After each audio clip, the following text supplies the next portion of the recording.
Might I offer you a bit of advice, my good friend Alistair? I like my hair the way it is, thank you.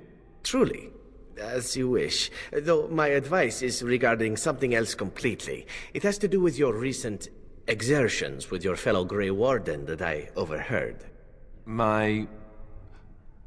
Oh. It did seem as if you just got going when all grew quiet. You are feeling all right, yes? Perhaps you're tired. We aren't talking about this, are we? Did I hit my head? I have some roots from home that you may chew if you need energy. As for volume, perhaps you ought to try arching your... Whoa. Awkward. You Fereldans are so finicky. How will you ever learn how to pleasure each other unless you talk about it? Not listening. La la la la.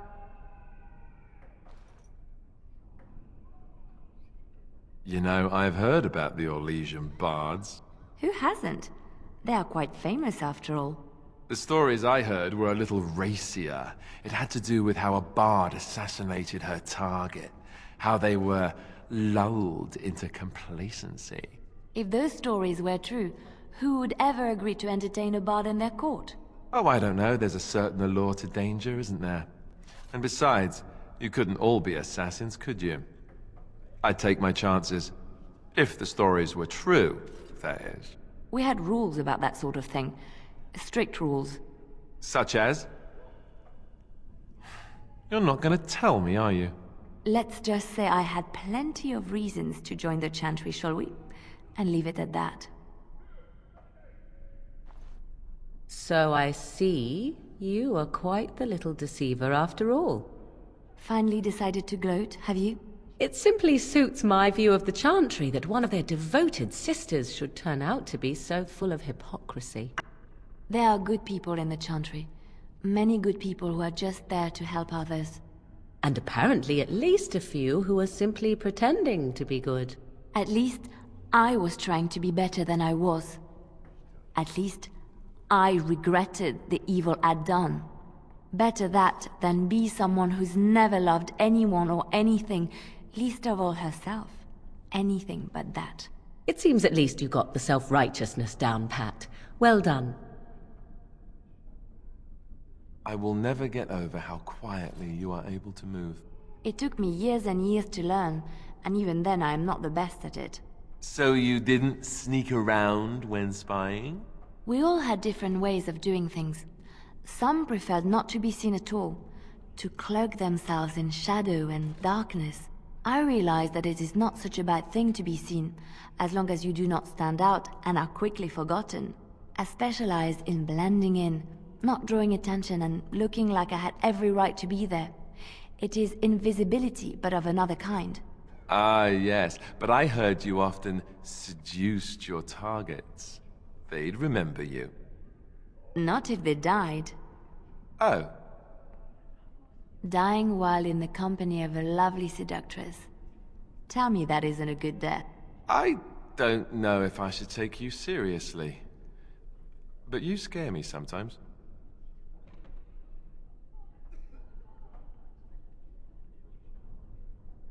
As you Why do desire. you always go on about how stupid I am? I'm not stupid, am I? If you need to ask the question...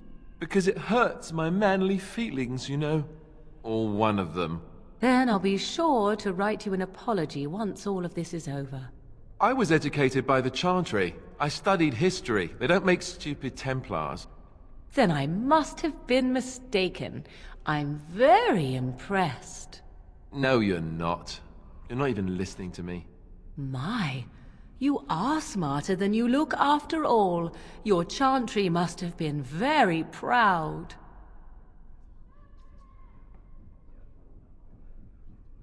Do you have any tales of the wilds?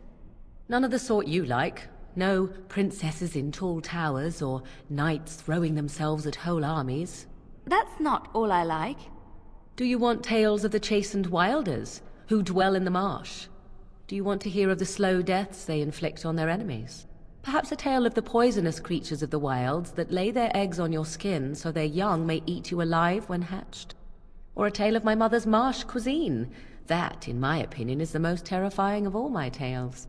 No, I don't want to hear about those things. Then I have no tales for you. So I take it you did not enjoy your Templar training? That's directed at me, I take it. Do you see any others about who have failed at their religious instruction? I didn't fail, I was recruited into the Grey Wardens. And if you had not been recruited, what would have happened instead? I would have turned into a drooling lunatic, slaughtered the Grand Cleric, and run through the streets of Denerim in my small clothes, I guess. Your self-awareness does you credit. I thought you'd like that. Have a care where your eyes linger, Alistair. Yes, well, don't worry. It's not what you think. I see. I was looking at your nose. And what is it about my nose that captivates you so? I was just thinking that it looks exactly like your mother's. I hate you so much. What? Never mind. All right, I've come up with one. A question that you can't answer. Are you talking to me? That's right. You think you're so smart. I've got an academic question that I bet you won't be able to answer. Oh, I doubt that. So tell me then, what was the name of Andraste's husband? This is a religious question, not an academic one. You're joking, right? A 5-year-old could answer that question. Do you not know more than a child? I care nothing for your religion, and this game of yours is over. Oh, how the mighty have crumbled. As you desire. Do not truly think I look as my mother does, do you? Have you really been thinking about that all this time? I am simply curious. And not insecure in the slightest, I'm sure. I think I look nothing like her. I don't know. Give it a few hundred years and it'll be a spot-on match. I said that I look nothing like her. All right, got it. Totally different. I see that now. Do you think the tower is ever going to get back to what it was, Wynne? I don't know. A great number of people died. It will be difficult to imagine rebuilding, with that cloud hanging over everything for many years to come. Do you think you'll be there? To help rebuild, I mean, once this is all over with. I cannot say. Even if I survive this blight, I am a very old woman, Alistair. Why? Because of some grey hair? You are a formidable woman, Wynne. You could see that it happens. I think you overestimate the number of years I have left. But perhaps you are right. Or perhaps the memories of what happened there will be too strong for me to face. I have a hard time believing that. Well, it's good to have someone that believes in me so. Now, if I could only feel the same way myself, that would be something. Have you changed your mind yet? Are you willing to speak seriously? Of your bosom? As you wish. No, I do not wish to speak of my bosom. But it is a marvelous bosom. I have seen women half your age who have not held up half so well. Perhaps it is a magical bosom? Stop talking about my bosom. But I thought you wished to speak seriously. I do. I thought, however foolishly, that you might be willing to speak of your past. We could do that. There have been many bosoms in my past, though only few as fine as yours. Enough. I'm ending this conversation. So, you know that I'm a Templar, right? I believe what I heard was that you were not, in fact, a Templar. You were trained as one before you became a Grey Warden. That's right, but I still have all the abilities of one, of course. That doesn't make you nervous. Should it? I am no apostate. Perhaps you should be directing this question at Morrigan. She claims not to be afraid of me, or anything, really. But you've had more experience with the Templars than her. I know how mages can sometimes... The Templars serve a function, and a necessary one. If what has happened at the tower proves anything, it is that we mages can be dangerous, even to ourselves. That's one way of looking at it. And regardless, you seem like a decent enough young man. If you decide to slaughter me out of hand, I'm sure you would at least inform me first, no? Oh, sure. Count on it. You have not asked me about my conscience for some time, my darling Wynne. That is correct. And I am not your darling. So once again I am rejected, just as I am by the cruel, cruel fates. They are harsh mistresses to the elves. Zevran, I am old enough to be your grandmother. You say that like it's a bad thing. And what would you do with me if you had me, This is a game you play, nothing more. You are a cynical woman, Wynne. Cynical and powerful. It drives me mad with desire. So let us pretend that I do, indeed, believe that murder is wrong. We are not having this conversation. Were I to believe such a thing, what would I do with it? Feeling guilt about things one can no longer change seems so very time-consuming, with little hope for actual gain. But you could change what you do in the future. What would that require exactly? It seems to me that feeling guilty would take up a great deal of my time as it is. Perhaps you could save a life instead. One for every life you have taken. That is a great many lives to save and feel guilty as well. Perhaps I could do one or the other. It is not a game, Zevran. You either know right from wrong, or you do not. I am so confused. I think I may cry. May I lay my head in your bosom? No, no, you may not. You are so very cruel. How is it that you do not feel guilty? I feel guilty for ever having spoken to you. Why are you smiling like that? You look suspiciously like the cat that swallowed the pigeon. Canary. What? I look like the cat that swallowed the canary. I once had a very large cat, but not my point. My point is, why are you smirking? You were watching her, with great interest, I might add. In fact, I believe you were enraptured. She's our leader. I look to her for guidance. Oh, I see. So what guidance did you find in those swaying hips, No. I wasn't looking at, her hind quarters. Certainly. I glanced in that direction, maybe, but I wasn't staring. Or really seeing anything, even. Of course. I hate you. You're a bad person. Alistair, may I have a word? Of course, anything for my second favorite mage. It seems you and our fearless leader are inseparable these days. Joined at the hip, almost. That's a bit of an overstatement, don't you think? Well then, now that you're in an intimate relationship, you should learn about where babies really come from. Pardon? I know the chantry says you dream about your babies, and the good Fade spirits take them out of the Fade and leave them in your arms. But that's not true. Actually, what happens is that when a girl and a boy really love each other... Andraste's flaming sword, I know where babies come from. Do you? Do you really? I certainly hope so. Oh, all right then. Oh, look, you're all red and mottled. How cute. You did that on purpose. Now, Alistair. Why would I do such a thing? Because you're wicked. That frail old lady act, I'm so not fooled. I'm onto you now. You know, Wynne, I have a friend back in Antiva who would be very excited to meet you. I'm sorry? Salvail prefers women with experience and maturity.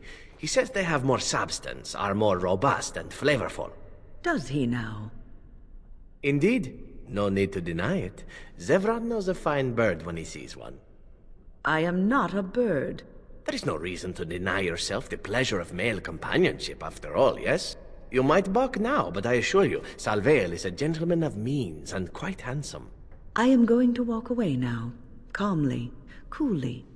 This is to save you the pain of having your brain forcibly removed through your ears. This must be a Ferelden thing, I swear. You know, I've heard stories about your Circle of the Magi, my dear Wynne. Is that so? There is a circle in my country, of course, but perhaps things are different here. I visited the Antivan Circle on official Crow business once, met a beautiful young apprentice who was very eager for a taste of the outside world. Please, please get to the point. All I wonder is whether the Templars guard the mages here as closely as they do on Antiva. In Antiva, the Templars watch the circle like a jealous husband guarding the chastity of a wanton bride. Interesting metaphor, but yes, it is not too different in Ferelden. And is it also true that when the moon swells to fullness, the mages of the circle gather at the top floor of their tower and, naked under the stars, make love to each other? What? No! Maker's breath. Oh, I found out recently that it was not true in Antiva, and hoped that it would be in Ferelden. Alas. So, are you a very religious man, Alistair? I'm curious. I believe I heard you say you were raised in an abbey. I was raised in a castle. I was schooled in the abbey. As far as being religious, I don't know. Not especially. What about you? Not in your line of work, I expect. Why do you say that? I happen to be quite devoted in my way, as most Antivans are. Truly? But you kill people. For money. And I ask forgiveness for my sins from the Maker every chance I get. What manner of monster do you think I am? But you ask forgiveness and then you go right on with your sinning. The Maker has never objected. Why should you? I have no idea.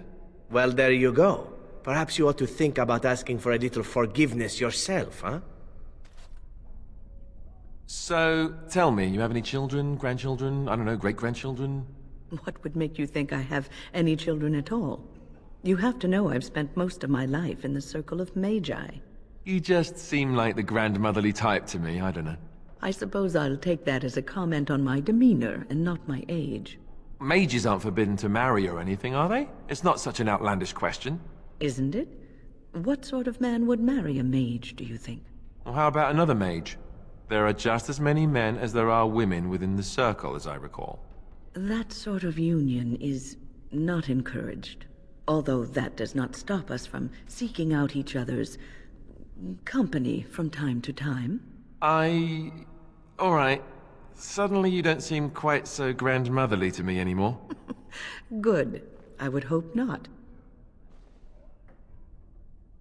Well, I think you make her very happy. Oh, not this again. I'm ready this time. I just wanted to say that this was something good for both of you. Being a Grey Warden isn't easy. I'm glad you found each other. Oh, yes, I bet you are indeed. Cherish this. It may not last. And? That's all I had to say. Really? No pinching my cheeks? No making me blush? Of course not. I like you, Alistair. You deserve to be happy. Not even pinching my cheeks a little? So I have a question for you, Zevran. You're here, at least in part, to get away from the crows, right? That is indeed true.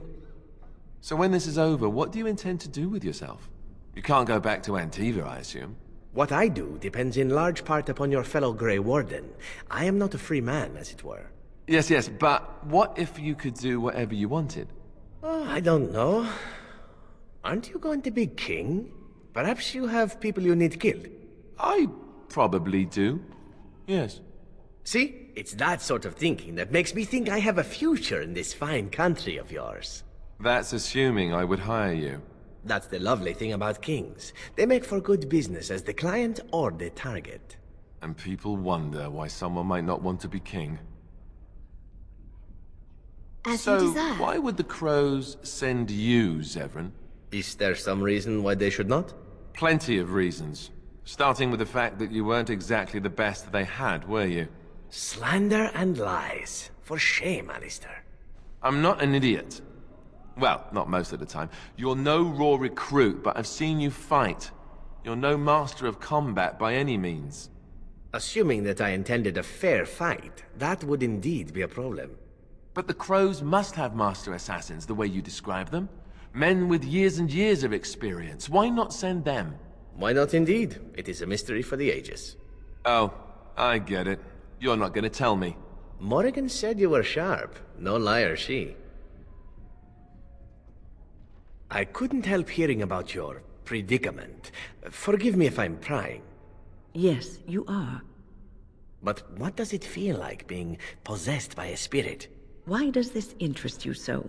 I simply wish to get to know those that I travel with. Is that wrong of me? No, of course it isn't. Well, let me see.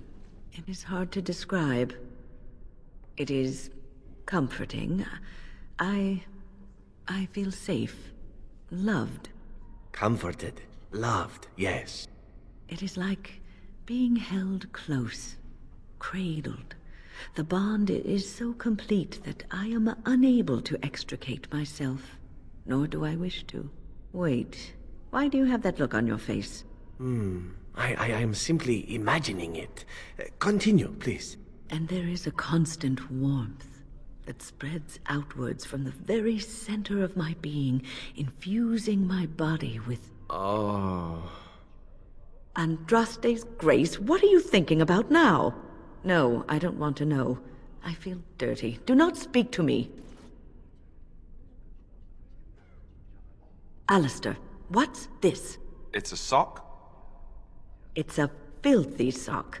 How did it find its way to my bedroll? Maybe it likes you? Socks are sneaky like that.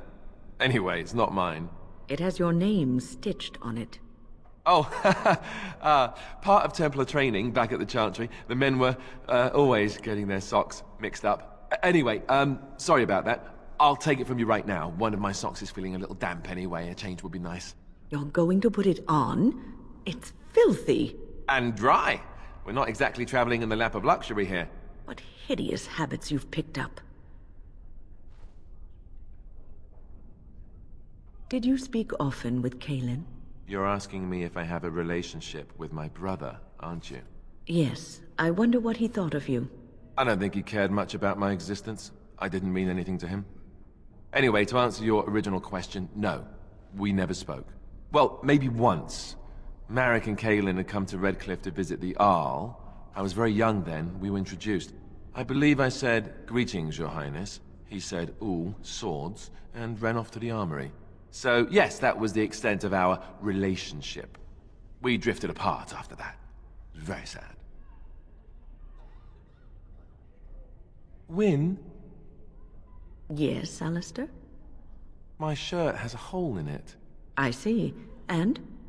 Can you mend it when we get back to camp? Can't you mend your own clothes? Why do I have to do it? Sometimes I pick up too much fabric and it ends up all puckered and the entire garment hangs wrong afterwards. And you're, you know, grandmotherly. Grandmothers do that sort of thing, don't they? Darning socks and whatnot. You don't want me to have to fight Darkspawn in a shirt with a hole, do you? It might get bigger. I might catch cold. Oh, all right. I'll mend your shirt the next time we set up camp. Oh, and while you're at it, the elbows kind of need patching too. Careful, young man. Or puckered garments may be the least of your problems. Still with these stern glances, Alistair? You didn't answer my question about why the Crows wouldn't send their best man. So for that, I must suffer all these fearsome glares? Oh, you are cruel to subject me to such torture. If you aren't telling me, there must be a reason. If you must know, the masters do not often take contracts outside Antiva, and I made the best bid. Best bid? We agreed to pay the guild a portion of whatever the contract offers. The one who agrees to pay the most gets the contract, so long as the guild deems them worthy. And they thought you were worthy? Against a pair of Grey Warden recruits. Apparently so. Were there many who wanted the contract? None. You are still Grey Wardens, after all. And even in Antiva, killing members of your order is considered impolitic. It made the guild's decision considerably easier, I imagine. Well, that's comforting. Somehow. Ow! What? Stop fussing with it. You'll make it worse. It itches. Yes, it's healing. Don't touch it. But it's distracting. Can I rub it through the bandage? That's not really scratching. Alistair, if you open that wound up, I'm not going to heal it again. You can just treat it yourself. And if it festers, weeping bloody pus, and burns like the flames of Andraste's pyre, don't come to me. All I'm going to say is, Alistair, didn't I tell you not to touch it? It won't really fester, will it? Why don't you try scratching and see? I guess it doesn't itch so much now. I wish I could have gone with them. To fight. Think of it, Zevran. You may have stumbled into a most delightful possibility for your future. Oh, are you dispensing professional advice now? It simply occurs to me that if, say, Alistair were to become King of Ferelden, he may have need of someone of your talents. From what I know of the fellow, it seems there would be a fair difference between what he needed and what he cared to make use of. If Alistair becomes king, it would certainly not be through any brilliance on his part. Whoever puts him there, now there's the one who will need you. Now that's an interesting thought. You've such a devious mind, my dear. Why have we not made love as of yet? For what purpose? I would sooner stab you in the face than let you touch me, elf. And somehow that makes the idea even more intriguing. So I wonder, do you intend to take your mother's place now? Take her place? What do you mean? As the new Witch of the Wild. That was her title, no? When one slays the queen, it's assumed they'll take her throne. Considering the throne is a small shack in the middle of a cold wilderness, I think I may just pass. And why would you lie to me, I wonder? Ah, is this the part where you hint at some subtle plot of mine, because you are so very perceptive? So you didn't know what your mother planned until you read it in that book, that's what you said? That is correct.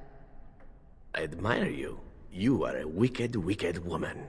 And you are a fool who spends far too much time on his hair.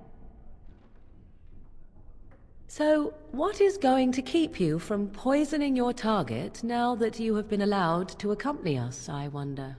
You are. You will be watching me ever so closely to make sure I attempt no such thing. And why would I do such a thing?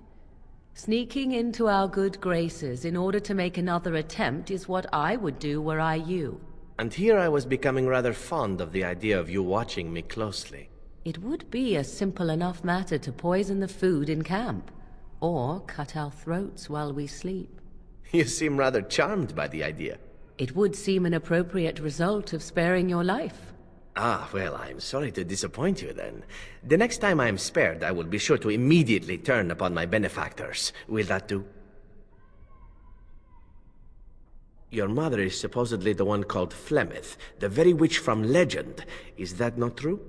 There is nothing supposed about it. Flemeth is my mother. I was more doubtful of the legend rather than your relationship to this woman. Anyone can claim a name after all. You're welcome to ask her if you ever meet her. You're just her type. Oh, elven and handsome? The sort that will never be missed. Sounds intriguing if you ask me. You assassin types have a death wish, I see. Only the really good ones. So, if the legend of your mother is true, Morrigan, does that mean that the legends of her many daughters are as well? To be honest, I have no idea. I've never met any sister of mine, nor has my mother spoken of any. But it could be true, yes? If you exist, there could have been others like you. Long ago, perhaps. Why? We have legends of witches in Antiva. One that tells of a witch of the wild, traveled far from her home to settle in the Tellery swamps. And? You thought I might know this woman? If one legend can be true, why not another? Who knows how many Morrigans are scattered about Thedas, It's not something I'd like to contemplate. Oh? You do not appreciate a little competition from a half-sister or two? Silence, elf. It is none of your concern. How long were you in that cloister, my dear woman? Just over 2 years. Why do you ask? And all the brothers and sisters there, they had taken vows? Most of them, yes. For 2 years, you had no contact with anyone but men and women who are promised to some uncaring god? What are you getting at? Didn't you desire companionship during those 2 years? 2 years! The very thought makes me weak. My time in the cloister was a time of contemplation. I occupied myself with thoughts of the Maker and other worthy pursuits. But like I said, most of the brothers and sisters had taken vows. Not all of them. Some were just affirmed, like me. Aha! That is not so bad then. Nothing happened, Zevran. It would not be right to engage in that behavior in a house devoted to the Maker. Why? The Maker made us who we are. He made our urges. He gave us these parts. You think he made them for looks? Such sinister glares do you a disservice, dear Morrigan. Yours should be a face that smiles. Do tell. Has no one told you? Perhaps that is not surprising, considering you have lived such a sheltered life. Were you a woman of the city, you would be accustomed to men showering you with praise and gifts. I know as much of men as I need to. I know when one is indulging in pointless flattery, for instance. It is flattery only if I exaggerate the truth to please you. I am but stating a simple fact. Tell me, does this work on other women? I think any woman would like to hear the truth of how her beauty affects a man. Do you not? I think that sort of manure is best reserved for farming. Ah, one day you will realize that you have wasted your youth and beauty on bitterness and suspicion. Mark my words. Remind me to bring you along if we go sailing. The hot air will prove useful. You do still intend to kill your target, do you not? Is your reputation not on the line? Are you still on about this, woman? I am led to believe that the crows would never permit such a transgression. They will come after you and enforce. It has come to my attention that the crows are not always successful when pit against the Grey Wardens and their companions. Perhaps they will send someone competent next time. You wound me. I have considered doing far more than that, trust me. These markings of yours, they have a certain appeal.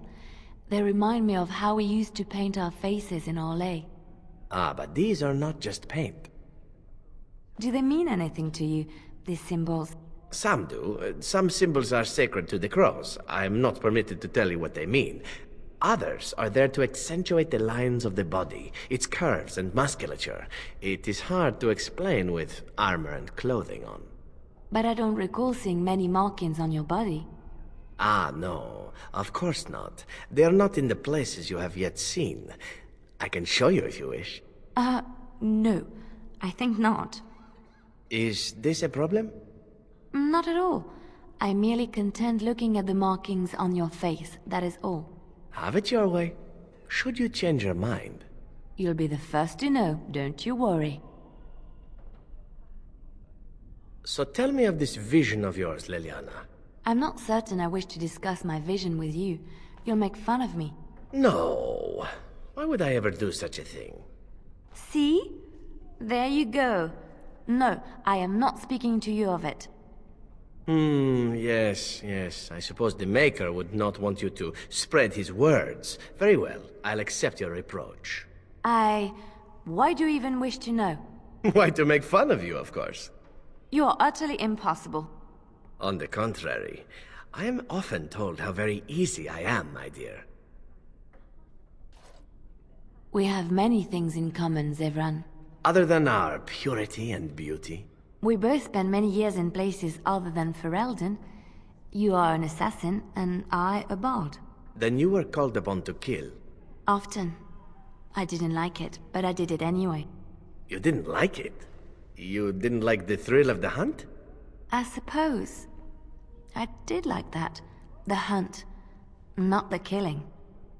The killing just signals the end of the hunt.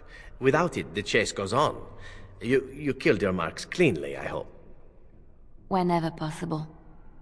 Good. When the prey is caught, it deserves a good death. A clean death. Perhaps you are right. We have much in common. So you do not fear the crows, at all? I think of it more as my desire to leave them far exceeds the fear I possess of them. You think the Grey Wardens will give you safe harbor once all this is done? Surely you are not so naive. I am willing to take my chances. And if you are wrong? Then I will be dead. One does not do what I do and fear death so very greatly. There are fates worse than death. And one of them is being unable to choose which master you serve. Trust me, my dear, I am well pleased with my current direction. These crows of yours, Zevran, Are they as extraordinary as you claim? They all but rule over my homeland. Do you find that extraordinary? If true, are they so powerful simply because they are very good at what they do? Or is there some secret to their power? If there were a secret, it would only remain so if it were not told, my dear. You are no longer bound to such a code? Or do you believe their wrath will be greater than it already is, should you speak out of turn? It may be that I simply do not wish to tell you. You get the most delightful wrinkle in your brow when you are curious. I see. You are impossibly frustrating, you know this. I do. It is part of my charm, or so I'm told. So come now, I am serious this time. Tell me of your vision. Certainly not. You've told the Grey Wardens of your vision, have you not? Why them and not I? You said that you intended to make fun of me. You actually said that. It was funny at the time, but come, surely you can see I'm serious now. I honestly wish to know. That's too bad. I honestly don't wish to tell you. Then I suspect you don't even believe in your own vision. What? That's not true. I do believe in it. Then you would stand by it, no matter what the consequences. Do you intend to make fun of me? Well, yes. I can't help it. I simply... I know. Terrible. Has anyone told you what marvelous eyes you possess, my dear? Again with the flattery. Do you not tire from these pointless exercises? In Antiva, women are accustomed to being showered with the praise they deserve. Men should worship you at your feet as you pass. They don't find that incredibly annoying? They are goddesses receiving their subjects, just as you should be. Whatever would be annoying about that? I have no wish to be placed upon a pedestal. But you deserve no less. You should be admired by painters, copied by sculptors, exalted by poets. Surely, you know that yours is a beauty so exotic, it would turn the eye of the maker himself. Well, I suppose I... You are a master indeed, Zevran. You win the bet fair and square. Much obliged, madam. I hate you all. Zevran, I saw you looking at that girl in town earlier. What did you think of her? My dear Liliana, which girl? I saw many, and I watched them all. You know, the one with the shoes. The shoes? Yes, good reference. Well, she also had blonde curls, worn in a long braid. A braid? Oh, that one. Yes, I remember her. So what did you think? You seemed quite enthralled. Well, she was quite marvelous. Except for the butterface. The butter what? Butterface. Everything's marvelous, but her face. You're a bad man. So, you and Branka were really married? Tell you what, boy. You ever been married? Of course not. I was raised in the Chantry. Think the hardest stone you can find. Marriage is for suckers. So, no pitter-patter of little Ogren feet running around the home cave, I take it? All I ever got out of that moss liquor was a headache, a deaf ear, a scratched up back, and that rash it took 3 different ointments to get rid of. Wow. She gave up on you, did she? And here you are, a keeper, too. Don't give me that look, dog. You're about 1 lifted leg away from becoming a new pair of boots. Hey, you stupid mutt. What are you looking at me for? Well, you better get moving, you great sodding pile of potential poo.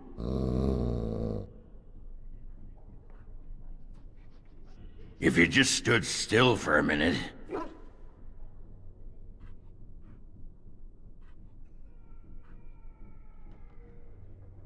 You like Ogren, don't you? Ogren's your friend. That's right, we understand each other. Now, stand still, you stupid mutt. Oh, come on! You're so melodramatic. Haven't even put the saddle on yet. What? You're drunk, aren't you? Hey, was that a question? Didn't sound like a question. How in the Maker's name do you manage to be constantly drunk? Are we even carrying that much alcohol with us? Jealous, huh? A little, yes. Why can't I be drunk all the time? I never get to be drunk. You know, if you drank more wine, you'd whine much less.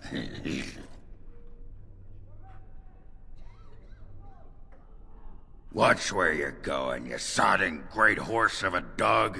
Oh, he didn't do anything to you. Let it go. One day, someone's gonna kick you, beast. Not saying who, but someone. So, what did you do with her legs? Whose legs? Her legs? That's the problem with dwarven legs. They're useless as an accessory. I didn't do anything with him. I don't know what... Ah, say no more. Just got him out of the way and went about your business. Good on you, son. Thanks. So, that game you were playing in camp, what was that? Diamondback. You never played Diamondback, have you? That's Diamondback? I've heard of it. I thought it was a card game played by dwarven... Go on, say it. Prostitutes. It's not true, of course. It's not? Course not. A noble hunter never charges money. Not if she wants to see him again, that is. Never saw one turn down a gift, though. What does that have to do with card games? Even a noble hunter can get bored. Tell you what, don't ever bet your clothes. They'll strip you clean and leave you naked in the street. Trust me. I'll take your word on it. So, with the boss, Pardon? You and the boss, rolling your oats. I don't know Polishing the footstones. what you're... Tapping the midnight still, if you will. What are you going on about? Forging the moaning statue, bucking the forbidden horse, donning the velvet hat. Nope. Been saving them. Yeah, right. Okay, I've got a better idea now. I know you don't like me on your back, but how about a chariot of some kind, huh? Spiked wheels, the crest of my house emblazoned in the front. It would look mighty impressive. I can just see it. And you, my great sodding mutt steed, shall charge headlong into the fray, while I stand in my chariot, chopping to the left and to the right. We would fell thousands. You have no vision. One day you'll see. I'll have my team of Grand Mabari charioteers. And you, sodding dog, you'll be sorry you didn't get in on the action when you could have. You must be vastly relieved, Wynne. Relieved? I do not understand what you mean.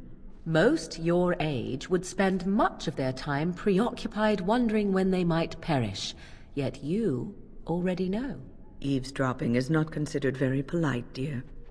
A fortunate thing, then, that I do not consider myself bound by such rules. In response to your question, I know only that I died once.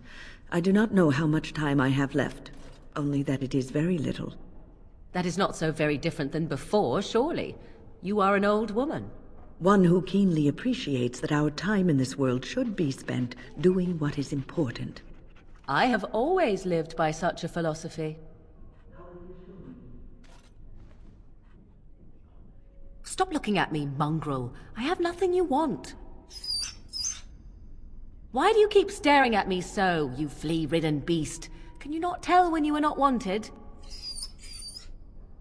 I enjoy company of creatures of the wild, not stench-ridden domesticated wolves. And he persists. Maddening! Have you given thought to perhaps prolonging your life by forcing another spirit into your service? Of course not. I would. Of course, I am still young, beautiful, and my life is my own, while you are bound to that circle. I wonder why I asked. It would be a silly thing, prolonging your life. A waste. Think what you will, Morrigan. When the end comes, I will go gladly to my rest, proud of my achievements.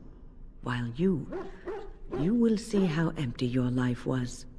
You will realize that because you never had love for others, you never received love in return. And you will die alone and unmourned. You speak of meaningless things. I need no one to mourn me, old woman. More's the pity. You ate my entire bag of herbs, you foolish dog. Do not think I am unaware of where it went. 'Tis your own fault for being so entirely gluttonous. Several of those herbs were poisonous. You should be pleased they did not kill you. Do not be ridiculous. I am certainly not going to give you more, even if I did have more to give. Oh, you have some nerve, creature, and your breath leaves much to be desired. Off you go. We shall see. I promise nothing.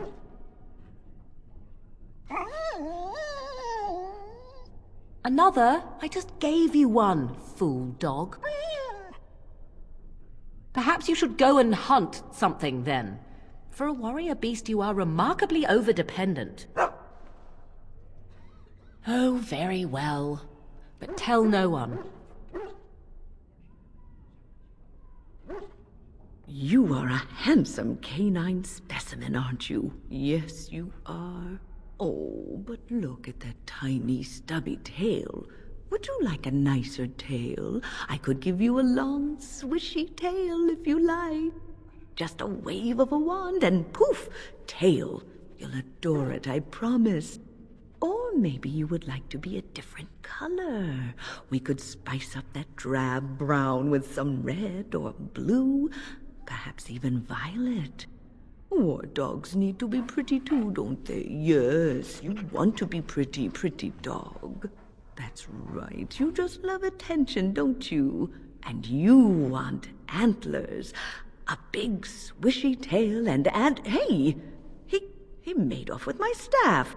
Perhaps I underestimated his intelligence. They say the Mabari is clever enough to speak and wise enough to know not to. Tell me, my friend, does this saying apply to you? Are you capable of speech and simply choose not to speak?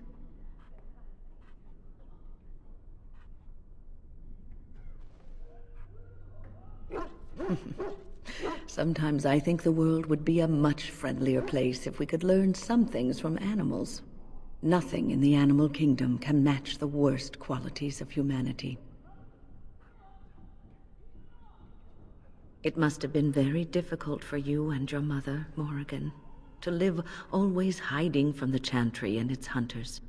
Your pitying tone is as unwelcome as it is unnecessary, old woman. There was nothing difficult about our lives in the slightest. But surely you must have drawn notice from time to time. No matter how powerful you claim to be, you would not wish the full attention of the Chantry. Hunters did come into the wilds from time to time. They did not leave. And the interest of the Chantry was never aroused. I find that difficult to believe. I imagine you find many things difficult to believe. Your own preference for the leash you wear, for instance. There are good reasons for the world to fear mages, even despite our best intentions. Your best intentions, perhaps. Their fear concerns me not at all. Dwarf, What? stop tripping me. Stop tripping yourself. If you were significant enough to notice, I wouldn't step on you. Oh, well, your mother. I was disappointed. I expected better from you. Yeah, sorry, I was in a rush. So, Antiva. Wonderful place. Full of... Antivans. Ogren, if you want to bed me, you have only to ask. What? Draw your weapon and say that again. I jest, my foul-smelling friend. You are only slightly less attractive to me than a slime-filled pool of swamp water. Better be. You have my oath. Bloody Antivans. I understand that there are elves in the Kunari lands, then. There are elves everywhere. Yes. Well, I've heard that the Kunari actually put the elves in charge over the humans. Is that true? Some of them. Only some? Which ones are they? The ones who belong in charge. That is the way of the Kyun. How does this Kyun determine who belongs in charge? The Tamasrans evaluate everyone and place them where their talents merit. But elves in general merit higher places than humans in Kunari society? Some of them. Back where we began. It's like talking to a water wheel. Why do you call yourselves crows? Crows are scavengers, not killers. I heard that at one time they considered calling us the Kestrels, but you know, it didn't sing. It didn't dance. Come on. Who ate the cabbage? Why ask me? I guess you thought we could all share in the bounty. Oh, stand up to it, you giant ass. You birthed a cloud to be proud of. I hope you've thought of a name. Sten is not a name, is it? Do you always begin conversations this way? It's your rank, is it not? I've met a few Kunari in Antiva, you know. Not much for conversation, but some of them are quite easy on the eyes. Those are not Kunari. No? They are what then? Very large dwarves with comical accents? They wear the faces of Kunari, but they are Tal Vashoth, fiends of Seheron. They have abandoned the Kyun.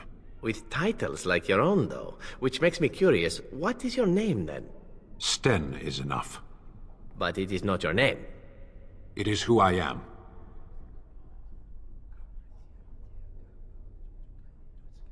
You seem to have quite a disdainful attitude towards elves, my Kunari friend. Don't take it personally, Elf. I have a disdainful attitude towards everyone.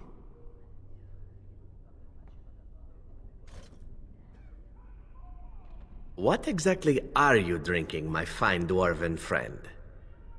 You can't have any. Do not worry. The stench is worse than your feet. And what are you doing smelling my feet, huh? Is that some Antivan perversion? It is difficult not to smell your feet. Perhaps Beware of this. Now you're beginning to sound like Bronca. Well, she must have been a dwarf with astoundingly clean feet. You never did answer my question about that filth you so enjoy. That's right, I didn't. How is it that you never seem to run out? Are you purchasing it somewhere? Nobody sells the good stuff. Then are you making it? I don't see a still at the camp. And you aren't walking around with a keg, so unless you're... Oh, no. What? Where is that perverted elven mind of yours gone? That would explain the smell. Suddenly, I'm not so interested in trying a sample. So is it very strange for you, my friend, living in the world of the tall? Here I thought I was living in the world of the nosy and the stupid. It just occurred to me. Chairs are too high, tables are out of reach. Using the toilet facilities alone must be a lesson in humility. I'm not bloody 2 feet tall, you swishy nuglicker. And then the light. After all that gloom of Orzammar and the deep roads, it's a wonder you don't wander about squinting in pain. It is bright, I'll give you that. And oh, not to have a roof over your head. You must constantly fear that you'll fall up into that vast, endlessly open sky. One day you'll live within the surety of a mountain, and then gone. Nothing but vacuum. Nothing to stop you from being sucked up into the void. Nothing to... Stop! One more word, and I chop you down where you stand. You are a brave, brave little soldier, my friend. I just don't understand you elves. Not one bit. Oh? Where is your comprehension lacking, my friend? These humans, they turn you all into slaves. What do they do now? They destroy your homeland. Twice. What is your point, dwarf? Well, I just don't understand. Why don't you just kill them all? There are a great many more humans than elves, if you haven't noticed. So? There's 100 humans for every dwarf, too, but you don't see us bending over and getting our pipes clean, do you? That's big talk for a man who lives in a tunnel. All I know is the dwarves would never stand for it. You'd think you elves would have learned to duck. That must be it. Exactly. I would have thought saving the surface would have involved less walking. Little legs getting tired? I thought these people had animals, horses and such. In Orlais, perhaps, but not here. If you like, I could hoist you up on my back. Hey now, don't start with the... Yes, climb up, and I'll cart you around like a child. Marvelous fun. You knife-eared pipe cleaner. You couldn't carry me on your best day. Perhaps if you left behind the spirits, all the weapons, and lost about 2 feet of beard. Ah, I give up. Just keep walking. Lovely. Hey, elf. You're all right. Am I? I was thinking that you're just all right. Drunk again, Ogren? Drunk again, Ogren? You sound like my father. He was all, "You're drunk. Stop wetting on the table." How dare he? At least my mom had the good sense to hide the booze from him, so, she could drink where he couldn't see her. That's heartwarming. Hey, buddy, let's not go crazy or anything. Keep your pants where I can see them. Elf! Ogren! I have something to say to you. I am all ears, as we elves like to say. Well, now I forgot. Alas. Yeah, but just know I had something. You've had several somethings, I suspect. It's part of your charm.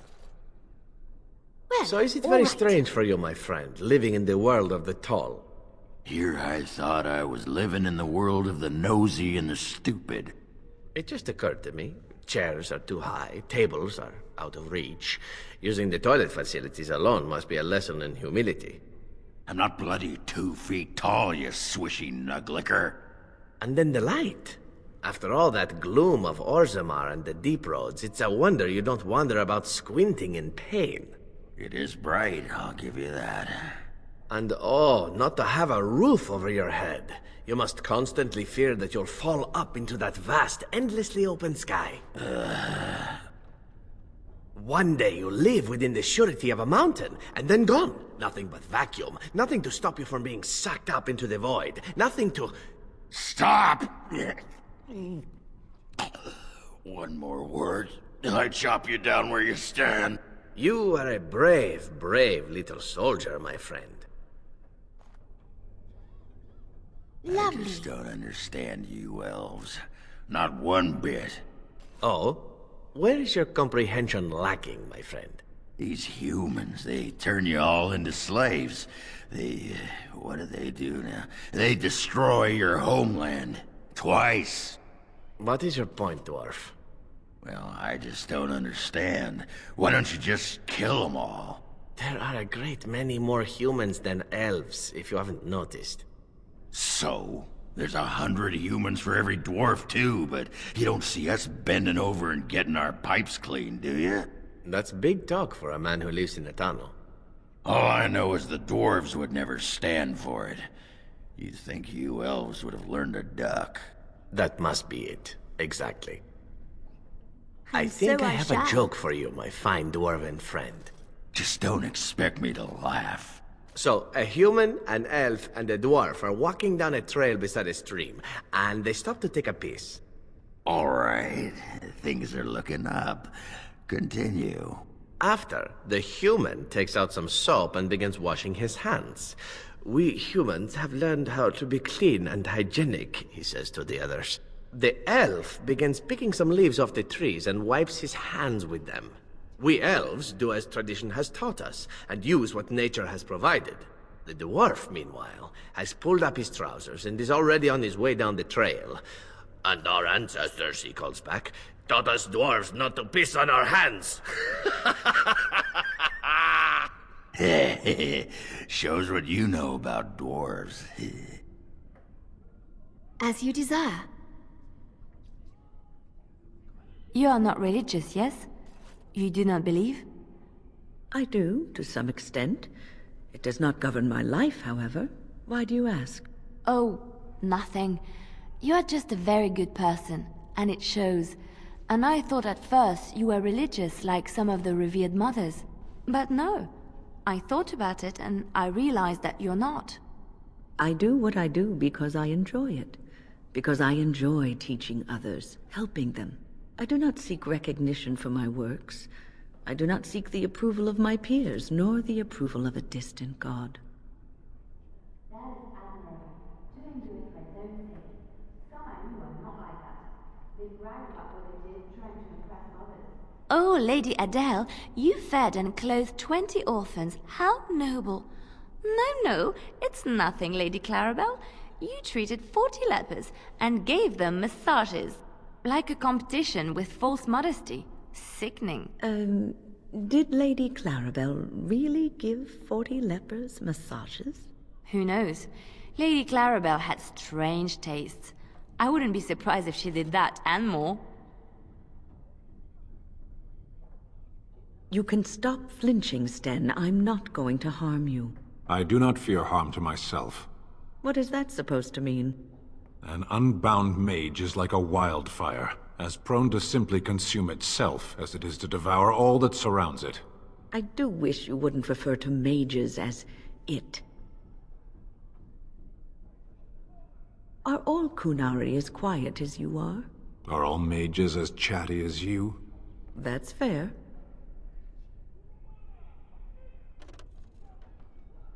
Do you miss the cloister much? I heard you were quite happy there. Yes, I was generally. It was peaceful and it gave me a new start. No one knew who I was, but sometimes I am glad I am away and back on the road. There were bothersome things about the place. Well, bothersome people. Some of the brothers and sisters would talk to you like the chant they spoke was more pleasing to the Maker. Oh, I hated the way they talked down at me. So sometimes I forget the words to the chant, or say them wrong. But so what? The Maker looks into your heart, no? So it doesn't matter what your lips say, as long as your heart is true. I think you're missing the point, my dear. The chantry believes the chant of light should be spread around the world. You cannot spread it if those that are speaking the chant are speaking it incorrectly. But I came to the Maker before I had even heard all of the chants. The Maker speaks to people. They just don't know how to listen. It is all a power game, I think. If they convince others they know more, then they must be respected. Child, it is precisely this kind of talk that made them wary of you. Opinions that differ from your own are always threatening. It must be a wonderful thing to be able to weave spells. Wonderful? To you, perhaps. Most do not feel the same way. Oh, what do they know? They're just jealous. The Maker gives you magic. You must use it. You do it so effortlessly. It's like breathing for you. I wish I had such talent. But you do. You have your music, your dances. You are more graceful than anyone I've ever met. I think that perhaps the Maker gives us all magic, but of different sorts. Even Ogren? Ogren is a dwarf. He doesn't really come from the Maker. Oh yes, that explains it. It is sometimes so hard to believe that you have been through so much at such a young age. I think I look younger than I am. Yes, that is possible.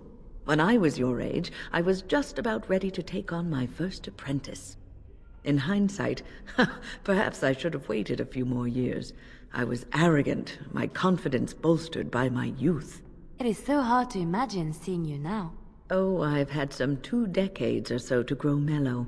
Believe me, back then I was quite prickly. So you are like a fine wine, yes? Losing the raw edges over time. I suppose there is some truth to that analogy, but dear Maker, I do hate being compared to wine. Or cheese. Especially cheese. I heard about what happened and I don't really know what to say. But I feel like I need to say something. Sorry, perhaps. I do not need sympathy, so do not feel obliged to give me comfort. We all die, Leliana, and we all know it. How is this different? Because it's sooner? Is it really? I may die next year, or I may die tomorrow, shot through the heart by a bandit's arrow. I do not know for sure. The constant fear of death is enough to take the joy out of anything, especially life. Do not worry for me or for yourself. Death will take us when it wills. Until then, we shall live, truly live. Aren't you chilly, Sten? Chilly. I don't know this word. It's much warmer where you're from, isn't it? Don't you feel cold? I suppose. I don't imagine we can find a cloak in your size, can we? What? Nothing. Don't mind me. Now I wonder where I could get a skein of good wool yarn. Why do you keep looking at me like that, mage? I beg your pardon. I didn't mean to stare. I've never seen a Kunari before. You can blink once in a while, I'll still be here. As I saw what you were doing back there. Oh? Don't play innocent with me. What are you talking about? Outside. You are picking flowers. No, I wasn't. You were. They were medicinal. You're a big softy. We will never speak of this again. Softy. Stop that. Stop what? That. Looking at me and giggling. I can't help it.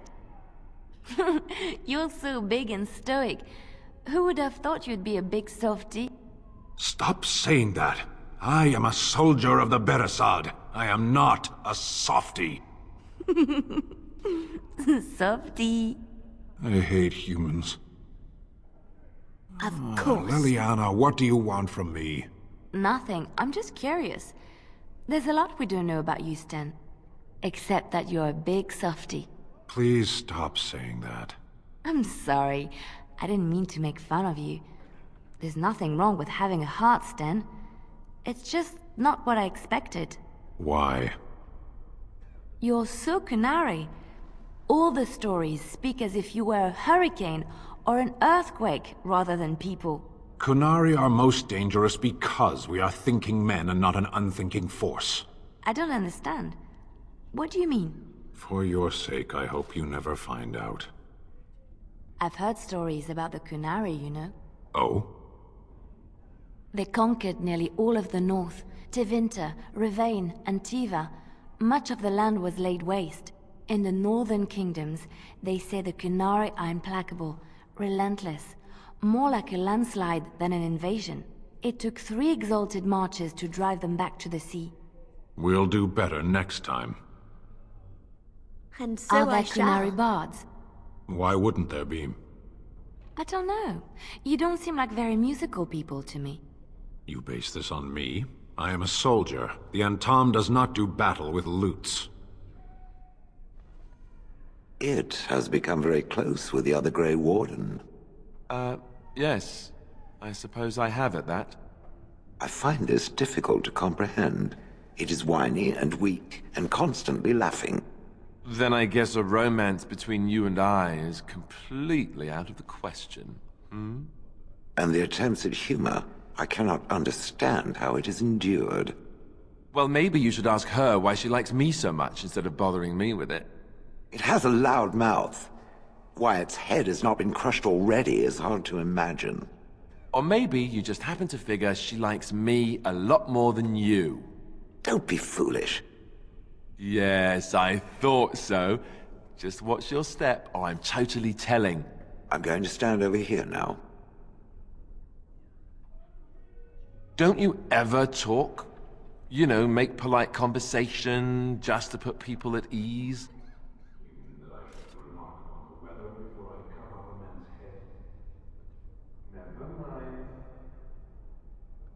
I do not understand what a golem is. Why would anyone create such a being?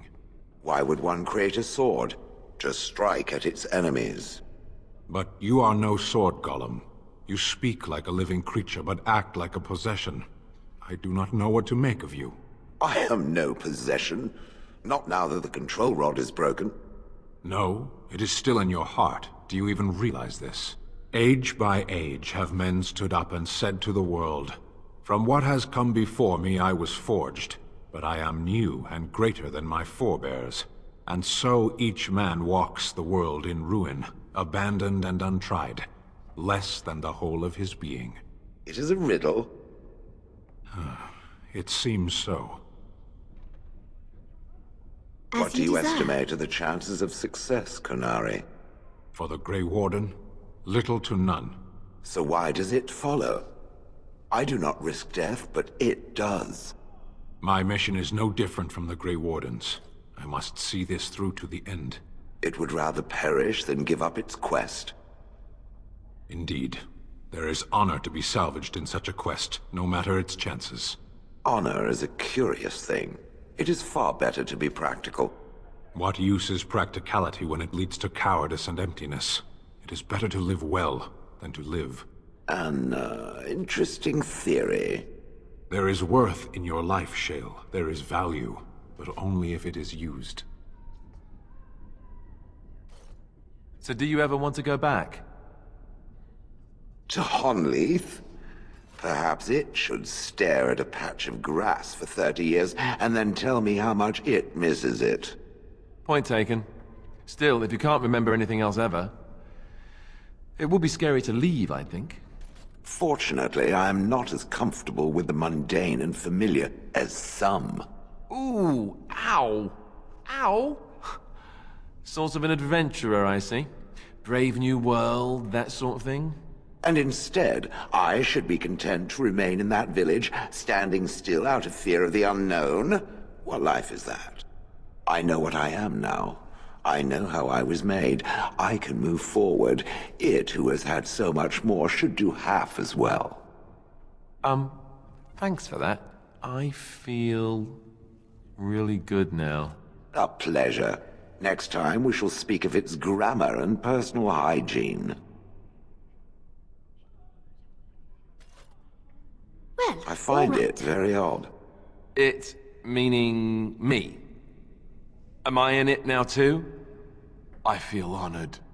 For one who professes to be a warrior, I find it remarkably weak-willed and indecisive. Thank you? It also likes to hide its many weaknesses behind a veil of jocularity. For a statue, you know a lot of big words. Is there a reason it enjoys following others so much? Especially when it is in a position to lead? Have you ever been responsible for someone else's life?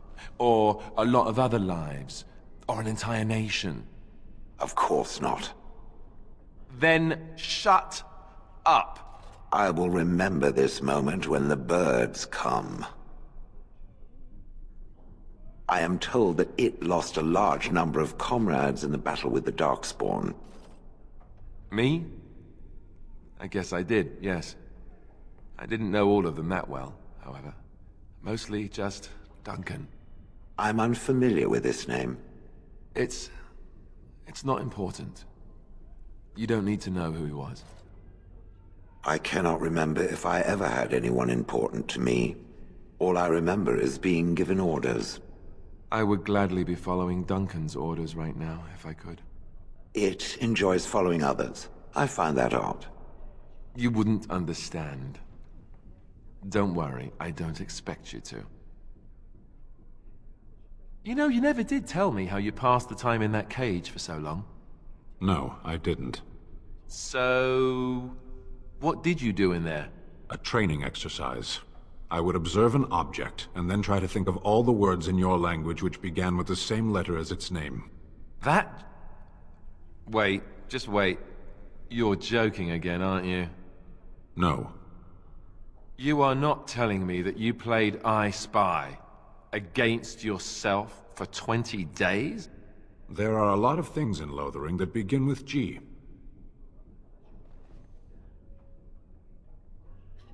I have never heard of a thing called a Qunari. Then you have not been listening. We did not row to shore last year. We have been about for centuries. I have listened. I have done little else, in fact. And yet I do not remember anyone mentioning such a Qunari in all my years in the village. Relying on humans as a source of education is a fool's errand. They are rather ignorant, aren't they? And feeble, at the best of times. We have creatures on Parvolan that are similar. The humans call them monkeys.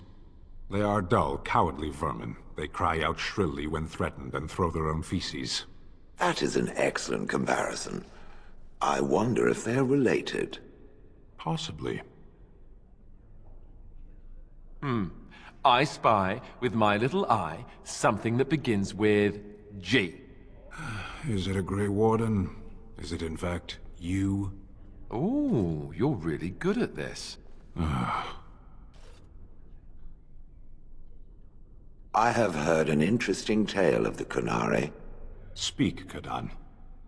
I am told that the Qunari put mages on leashes. Leashes?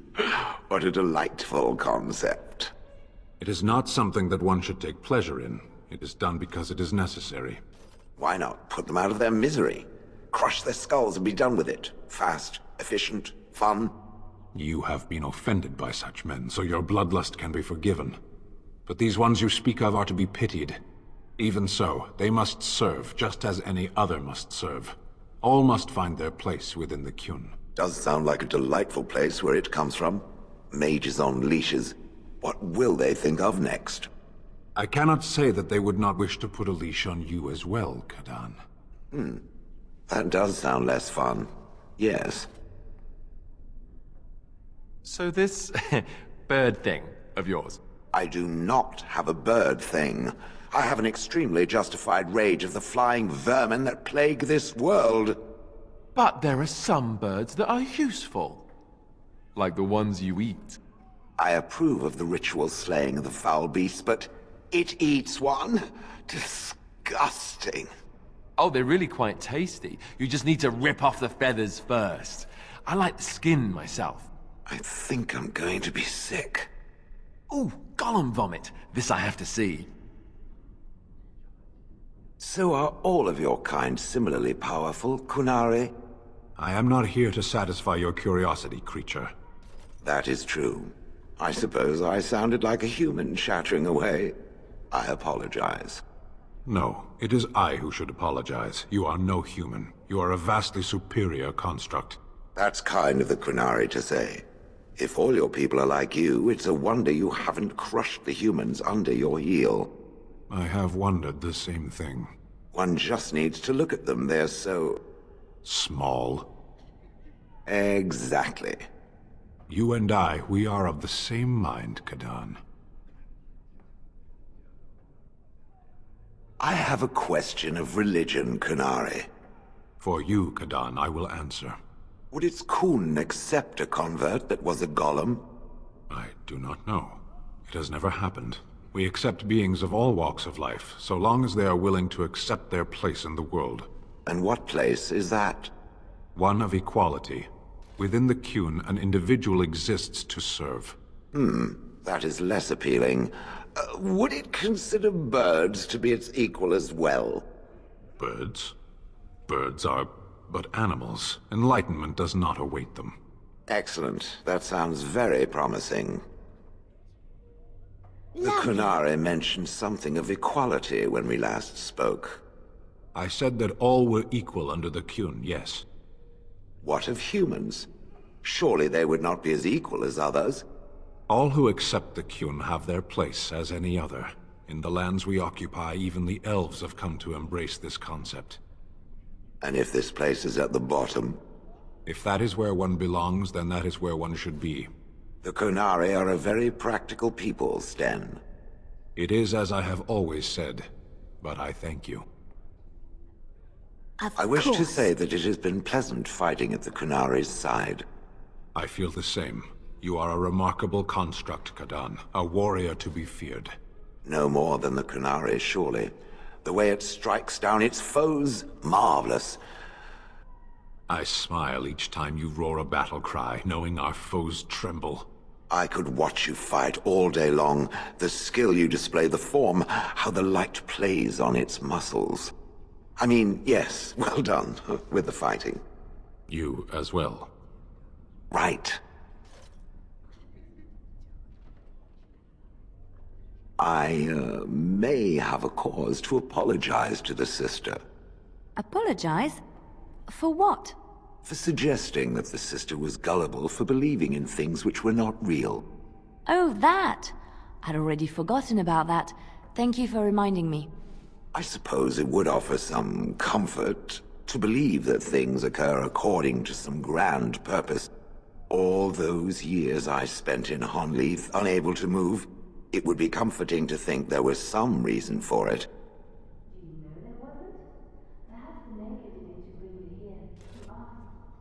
You once said that you had no purpose. Perhaps you are simply looking for it in the wrong place. Perhaps. I shall think on this. As you deserve. So, I have a question for you, dwarf. Oh, sounds like you're passing a stone there. Get it? Passing a stone? I do get it, yes. My question is this. Had the Anvil of the Void not been destroyed, does it believe the dwarves would have used it? You mean to create more golems? Oh, yes. Faster than you could squish a nug. Even knowing the agony that it caused, they would still inflict it on others? No need to inflict it. There'd be plenty ready and willing to sign up, just as you did. There's fewer and fewer of us each year, and the Darkspawn never run out. If it meant saving Orzammar, there'd be plenty who'd become a golem, sure. Does it think it was wrong to destroy the Anvil, then? No. Sometimes people need to be kept from doing stupid things, even for good reasons. It is referring to its former wife? I think some statues should sod off and ask their sodded questions to someone else. I did not realize that you were a woman. That is because I am not. I am a golem. But you were once a woman, and a dwarf. Doesn't that mean anything to you? The Bard speaks of someone who lived and died 5 centuries ago. What have I in common with her? You share a soul. I do not. It talks in riddles. Desist or I shall crush its head. I have thought about what the sister said. Our last talk. And? I would like the sister to explain to me the purpose of birds. Birds? What kind of birds? Any kind. The evil little demons that strafe the ground with their droppings. What reason could your maker have for such things? The same he has for any evil, such as the Darkspawn, if one were to equate the two. I have a difficult time believing in any higher power that would inflict evil upon the world. Does it enjoy such jests? Perhaps there is a lesson to learn in it. Not all lessons are easy, Shell. It's any wonder this maker has so many followers. I mean, birds. What was he thinking? I have thought a little more about the sister's maker. He's not just my maker, Shell. He's your maker too. He created everything. I happen to know exactly who my maker is. I think you're wrong. The important part of you, that part which makes you, you, he made that. And the sister simply believes this, even though there is no proof? I do. And the sister still believes that she and I could be sisters? In spirit? I do. I think that would be nice. I suppose there are worse things that could happen. Like being assaulted by a flock of pigeons. I'm glad to hear it. Would the drunken dwarf have saved its former wife if it could? I assumed that since the drunken dwarf was a master of the inappropriate, it lacked the ability to actually be offended. Good call. Truth is, I don't know. She was almost crazier than when we were married, it looked like. Almost. It is exaggerating, surely. Branka was always a bit twitchy. There was that day she took her forging hammer to my head for misplacing her tongs. Good times. I'm finding the nature of its relationship to this Branka difficult to imagine. Make-up sex. She really knew how to polish the old anvil, if you take my meaning. Paragon. I'm done imagining now. The sister has interesting footwear. Oh. You like shoes, do you? My mass is considerable. Some cushioning on my feet would be ideal, but I doubt such footwear could be made. I could see some nice thick sandals being made, with very thick leather straps. Oh yes, that could be done. Perhaps we could find some cobbler who could give it a try. What color would you want? Surely the color is unimportant. In fact, the color is very important. That, and picking a shape that makes your ankles look slender. And you could use some help there, I fear. I have thick ankles. It's all right. I don't like my thighs. What's important is working with what you have. Very well. I wish my shoes to be red. Oh, bold choice. We'll have to remember that. So, do golems know any good jokes? I know at least one. It is a drunken dwarf that travels with the Grey Warden, constantly belching and... Bah! I mean a real one. You must have overheard at least one or two standing there as you did for years and years. There was a human man who once started telling a joke to another as he relieved himself on my leg. I confess I didn't listen. I was too busy planning my revenge. Eh? And what happened to him? He disappeared during the fighting in Honleith. Tragic. Hit his head on a rock, I think. Remind me not to fart anywhere near you. Do you miss the life you once had, Shell? These centuries of memories you have lost? Does it miss... What I do and fear death so very... Do I... Well, no. I don't remember that far back. It is no different.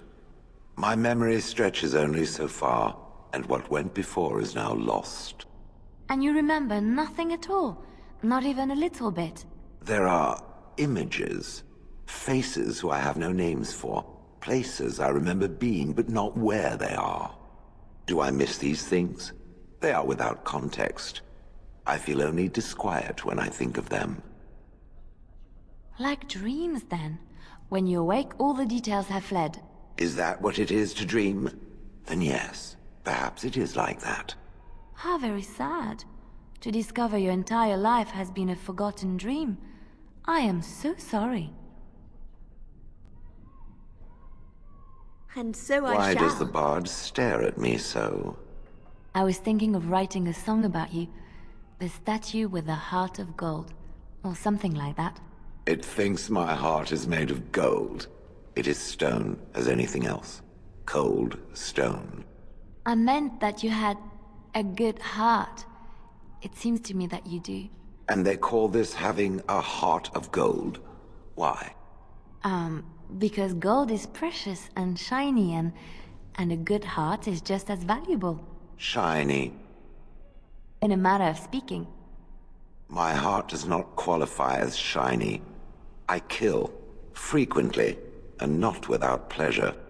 You have had a difficult life. Deep down at the center of your being, you are a good person. I believe that. Even though I have never demonstrated this aspect? How peculiar. You aren't all stone, Shell. There is a person inside of you. If so, it is because I ate him. I do not understand why you hate birds so much. It is because I had to endure their chirping, their perching, and most especially their constant No, I understand that part, but they were just being what they are. Exactly. Disgusting vermin with wings. Darkspawn must be exterminated for being what they are as well. But a bird is a creature of grace and beauty. They open their mouths and they sing. The bard hears music. I hear a wail of banshees that boils my blood. But what about a nightingale? Or a swan? They are not pigeons, it is true. Still, evil beasts of the sky. I give up. Is something the matter? Are you thinking about Branka? Branka? You loved her, didn't you? I've seen you some nights, staring off into the distance with such sadness in your eyes. You wonder if you did something that drove her away. You wonder if she would have stayed if you had done things differently. She must have loved you. Somewhere inside.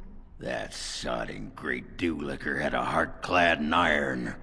She had only one love, the anvil.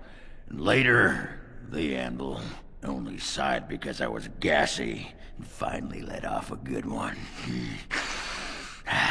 Should be hitting you right about now. Silent killer, huh?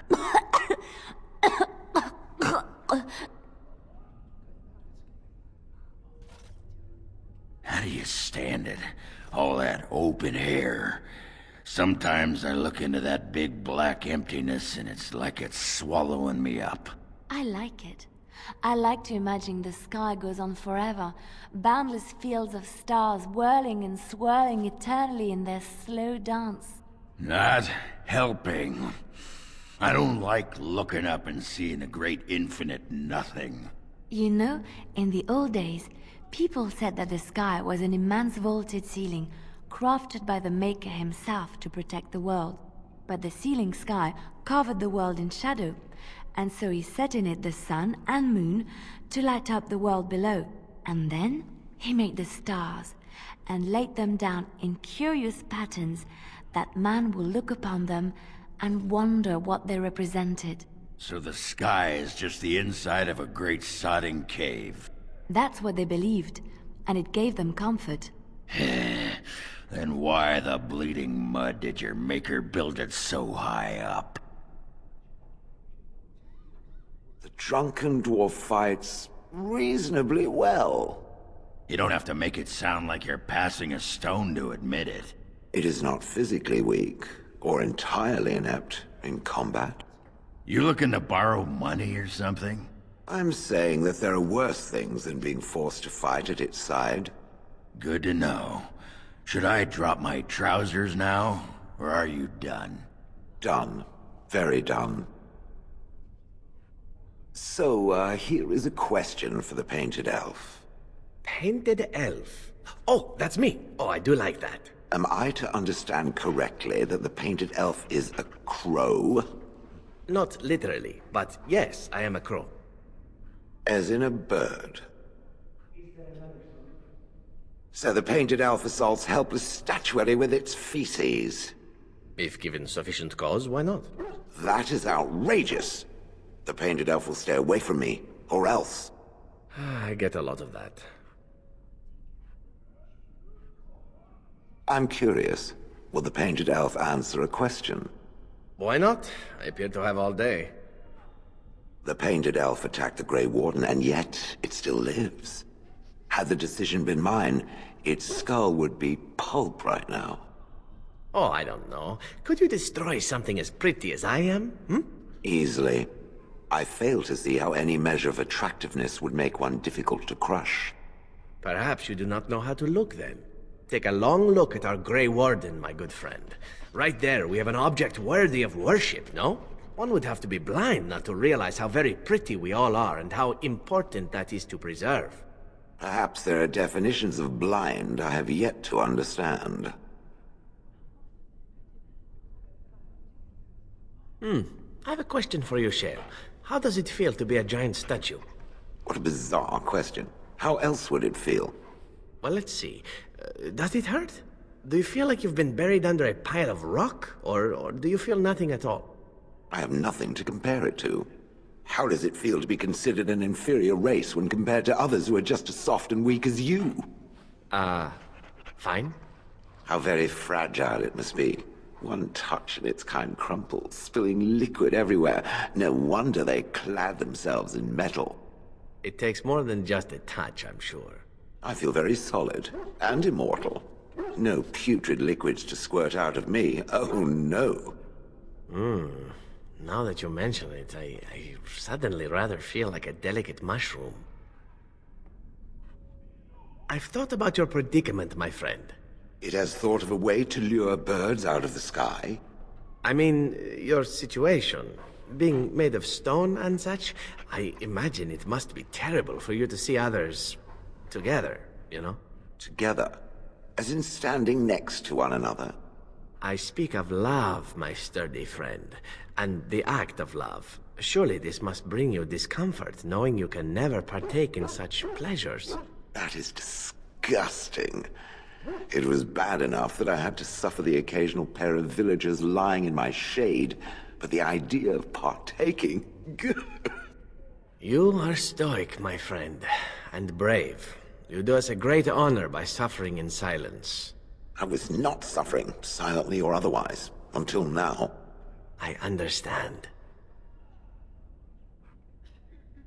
So tell me, Shale, if you had the opportunity to become flesh, would you take it? It does seem rather preoccupied with this topic. Humor me. Would you choose to live, to breathe the air and taste of flesh? Or would you remain the immortal stone that you are? Would I also get to age and bleed and become sick and die? Of course. These are the things we accept for the blessing of being what we are. Then no thank you. I have no need of such frailties. You were once a dwarven woman, with dreams and passions and all the rest. Does that hold no sway for you? Why would I wish to be that woman again? She gave up her body willingly. And what of family, of children? Life does not begin and end with yourself. I have no desire to produce offspring. Your form is wondrous, that's true. But while you do not suffer the lows of life, you also do not experience the highs. It is something to consider. It is nothing to consider. What it speaks of is impossible. And so We have dogs in Antiva. They run in the streets and eat garbage. It's true. They're treated as vermin, mostly. Not like here in Ferelden. You're rather lucky to live here, you know. Indeed. Here they make statues of dogs. They carve you into their thrones and put armor on you. Amazing, really. But you still smell like a dog. In fact, you smell like several dogs. Yes, well, ignorance is bliss, I suppose.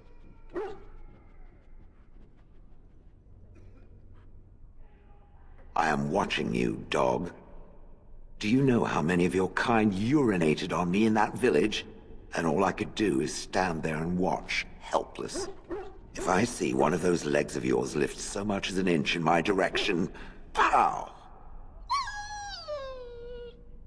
I'm glad we have this understanding. At least your kind can be reasoned with. Unlike those damned feathered fiends.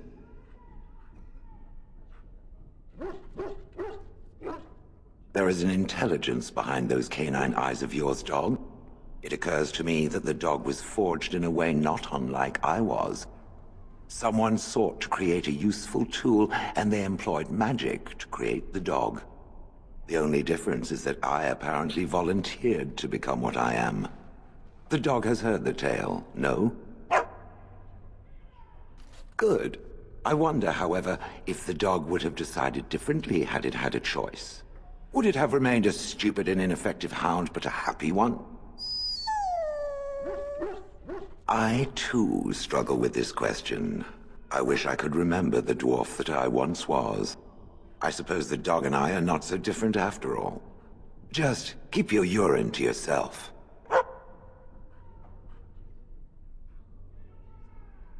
I noticed some dog drool in my pack this morning. Not that I like to make accusations, and I even appreciate the artistry behind a good burgle when I see it, to tell the truth. But leaving all that drool as evidence? Sloppy. I'll take that as an apology. I'm so glad you're pleased. It really is quite something to find such enthusiasm in one's companions. I agree. Go team. Hurrah! Ah, Wynne. Care to partake of Ogren's fine homebrew? It's the drink of the gods. Ale, is it? And I hope it's brewed hygienically? Of course. I may not know clean from a beggar's ass when it comes to most things, but I don't mess around with my ale. Very well, let's have a taste. Well, what do you think? Very nice. Ah, you like it? Well, I never... Attractive amber color, nutty flavor, slightly sweet, just a hint of toastiness. There's some spice to it, and finding hard to place. Yes? Is it cloves? Cloves! Ha ha! By the stone, you're a lady after my own heart. If I weren't buckled in this armor, I'd take you around the corner and, well, you know. Give me more ale? And Have so you given I shall. any thought to your future, Shale? I was thinking I might, join the chantry, become divine, and have giant Andraste golems fashioned to conquer the lands. Truly? No. It was a serious question.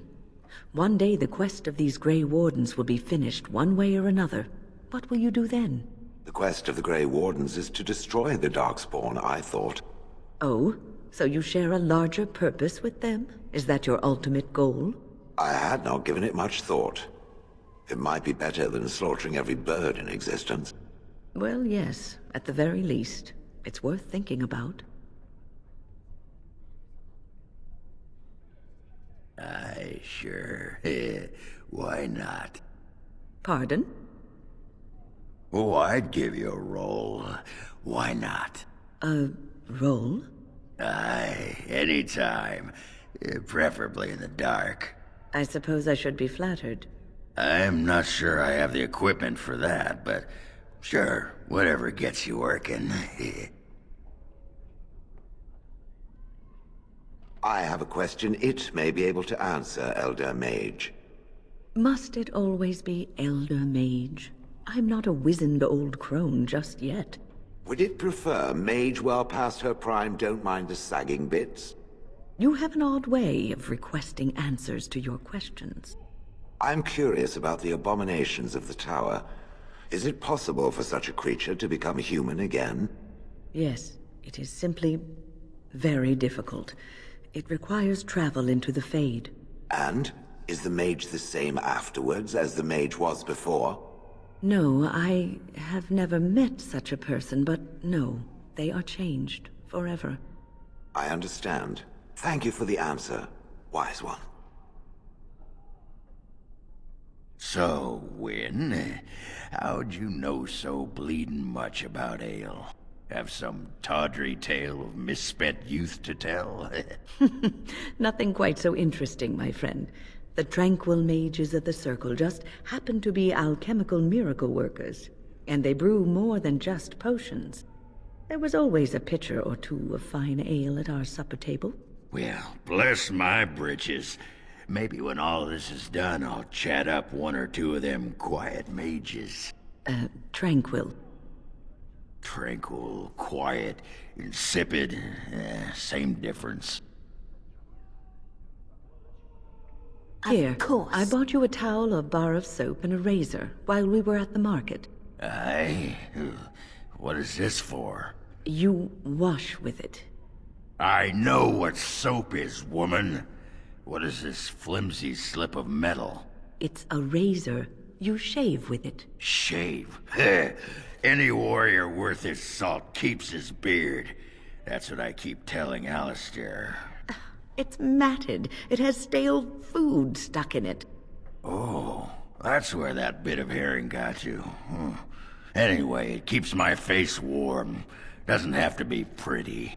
Besides, the ladies love it. Tickles them in all the right places if I wag my chin like this. Oh, just take it. Take it. The Elder Mage watches me. I'm reminded of a certain former master whose head I crushed, or so I'm told. Oh, I'm sorry, Shale. I am simply curious about you, that's all. As my former master would say during his experiments. Oh, I would do no such thing. I just find the idea of you so fascinating. On the one hand, it seems it would be so sad, and so lonely in existence. And on the other, you are so very powerful. No golem I know of has ever had free will as you do. May I ask what you intend to do with it? Other than exterminating the vermin of the sky? Yes. Other than that? I do not know. Crushing heads is fun, for now. Well, that's something. As It you seems desire. I must retract a statement I made earlier. The Elder Mage is not at all like my former master. Oh? That's a good thing, is it? It is, unless you happen to like having your head crushed. Not that I remember doing that. You know, I think I even remember who you speak of. His name was Wilhelm, yes? From the Free Marches? It was Wilhelm of shrill voice and the control rod that he enjoyed wielding very much. Any more than that, he did not divulge. Well, if it was the same man, he had quite the reputation. A scholar of some means who disappeared mysteriously. Mystery solved. I killed him. I expect I smiled, much as I'm able to. You do speak your mind, don't you? Fortunately, no other part of me has anything to say. And Has so the I Elder Mage shall. ever encountered another golem? I suppose there used to be one deactivated one stored in the tower's vault. I wonder what became of it. After all that's happened to the Circle, I'd be surprised if it isn't completely destroyed. Why was it deactivated? Did it crush some arrogant mage's head after one too many commands? I do not know, Shale. Perhaps it is just irreparably broken. I think it stayed in the tower because no one could move it. It is very, very old. I believe it came from Banter a long time ago. Perhaps someone bought it so it would guard the tower. Its people do enjoy their slaves, don't they? It was not a slave. It is a... A tool. As I thought. No, don't deny it. No. Well, all right. Got something in my... sod it. What are you... Never mind, I don't want to know. Yeah, that's right. Keep your nose up. You know, just because we don't all live in some tower in the clouds doesn't mean we're worthless. I didn't... And furthermore, I don't think I appreciate the way you looked at me last night. The way I... What? Oh, you remember. Those longing eyes, hungry for a bit of a tussle. I never looked at you, dwarf. Definitely not in that way. Oh, you're right. Must have been the dog. Why do you occasionally refer to Alistair as a little pike twirler? Why? Is a little pike twirler taking offense? It's just a curious description. Curious? It's entirely true. What, you haven't seen him twirling his pike? Goes at it when he thinks no one's watching. Knocks about in the trees like there's no tomorrow. Caught him just the other day. Blushed all the way down to his navel. Then couldn't find his shirt. I swear he's gonna hurt himself one of these days. The way he works that thing. I don't want to hear this anymore, do I? I keep telling him pikes are for sticking things at long range, aye? Horses and such. Not for twirling like a sissy girl. Wait, you're talking about an actual pike? Like a spear? Obviously. What else would I be talking about? I can't imagine. You could show me a little appreciation, you know. Appreciation? For what? I saved your ass a while back. When that thing was... You don't even remember. Oh, I'm sorry, No, that's fine. Next time I'll just let it get you, that's all.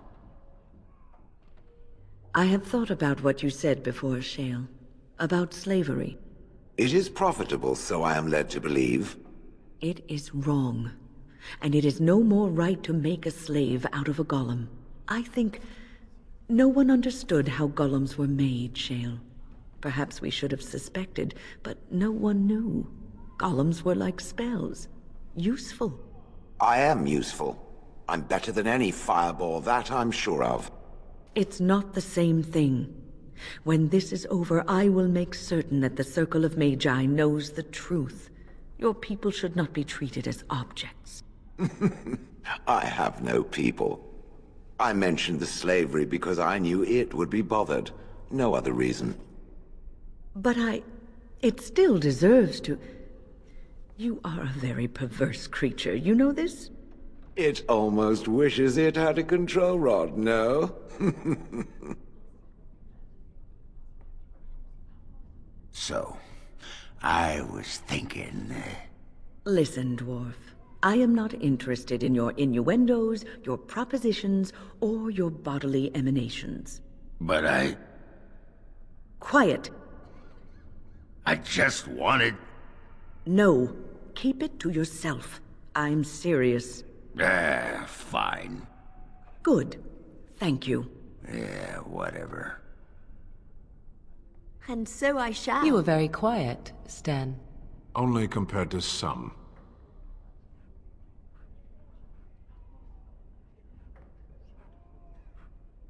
Well, I am all led right. to understand that the Canary have their own mages as well. Is this so? You would not understand. Not understand? Is it mental capacity that you believe I lack? Or are you worried I will sympathize with my so-called brethren? Take your pick. Is that supposed to make me angry? It means I find myself wishing that your people held proper, civilized attitudes towards magic. That is a rather hostile thing to say. And yet you continue speaking. Astonishing. Do you know of the Cassandra, the sundew in the common tongue? I do not believe so. No.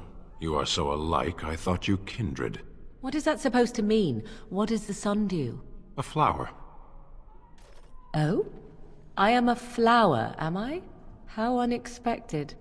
That entraps and devours insects. Ah, now that I expected. As So, you are you desire. going to continue staring at me as if I am covered in eels? Eels would be something. Prudery. How charming. I expected paranoia. This is much better.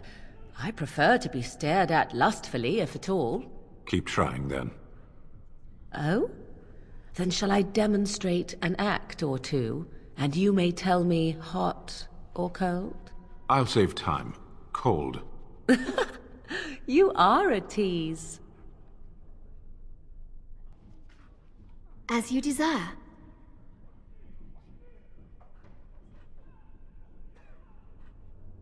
Don't look at me like that.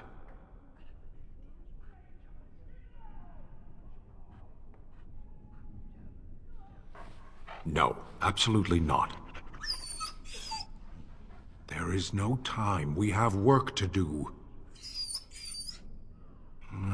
Fine. Bring me the stick. But this is the last time, I swear it.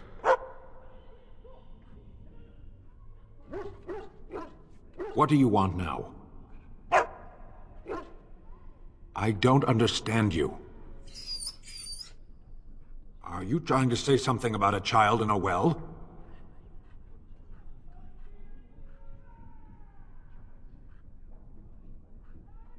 No? Never mind then. So, have you changed your mind, Stan? I dream about you and I, if you must know. You would, even if I were interested in a small thing like you. The Kunari act is unpleasant. Unpleasant? Unpleasant how? Now I really am interested. Deadly. And what if I didn't mind? I enjoy a little animation. You'd be less animated afterward. It sounds as if I am arousing your passions already, my dear Sten. Parshera, why do you pester me? Because 'tis amusing, that is why. You seem so deep in thought, my dear Sten. Thinking of me, perhaps? The two of us together at last? Yes. What did you say? You will need armor, I think. And a helmet. And something to bite down on. How strong are human teeth? How strong are my teeth? Kunari teeth can bite through leather, wood, even metal given time. Which reminds me, I may try to nuzzle. Nuzzle? If that happens, you'll need an iron pry bar. Heat it in a fire first, or it may not get my attention.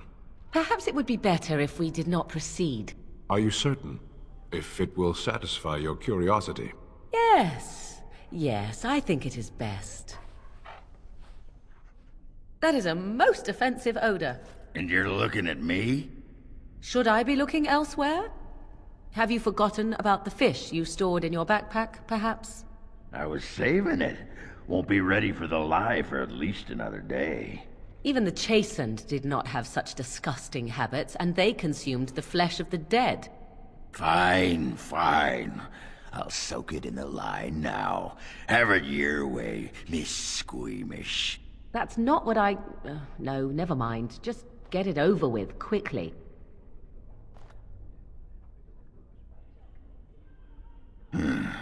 So you can turn into animals, aye?